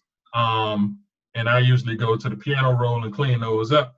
But I noticed you don't do that. You just record it again. Can you give me, like, you know, a little reason why you kind of just go ahead and just, you know, put it back in and put it again? Well, that comes from me just being a perfectionist. Mm-hmm.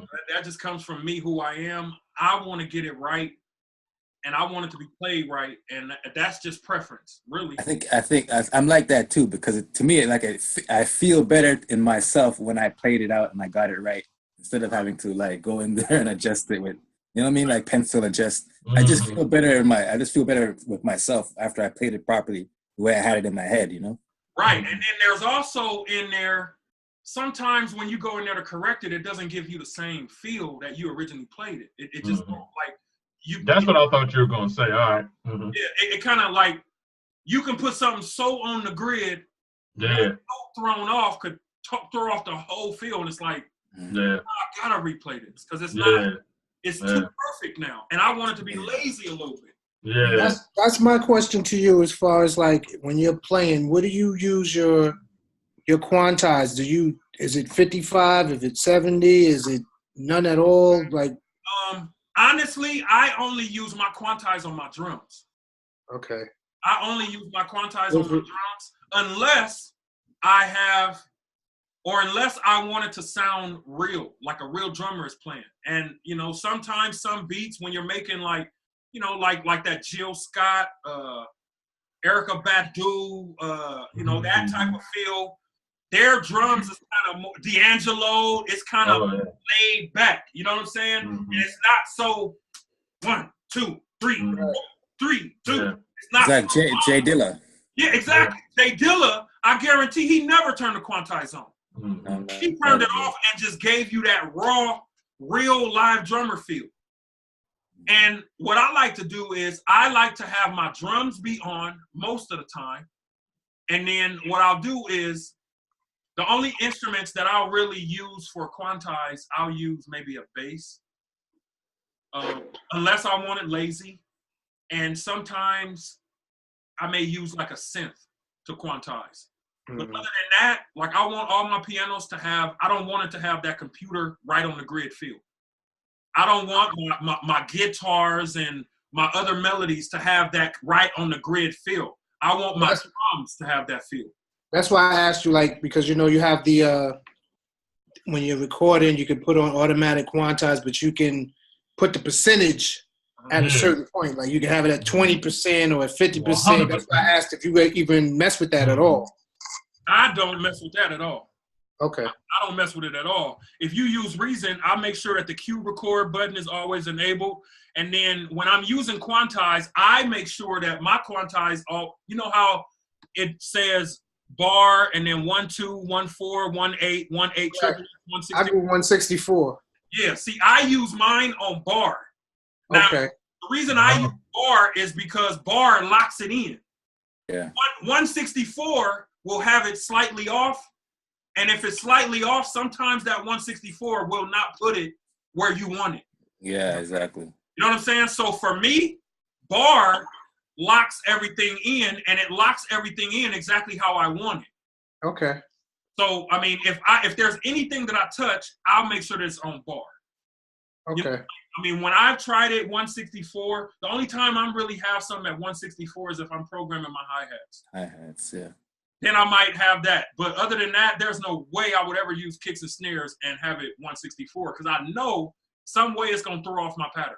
Some kind of, you know, the safest, if you were to use one of those, the safest would be 116. Yeah. That would probably be the safest. So if I use any of them, 116 and bar. Okay. 1/8, 132 will make it too fast. 1/8 will make it slower. 116 is like that perfect right in the middle. You know what I'm saying? Like if you do that, it's gonna catch everything. Even some of your mistakes, it'll catch it. So okay. Me, my preference is only on the drums and some instruments, not every instrument. Cool. So now I gotta get out of here, fellas. I gotta get out of here because I got this dinner to go to. I gotta do the in-law thing tonight, man. Pray for me, man. Pray for me. I didn't mean to say it like that, but I just gotta keep it. I'd rather be here making the music, you know what I mean? But it's all good, man. Hey, that's what I gotta do tonight. Now, I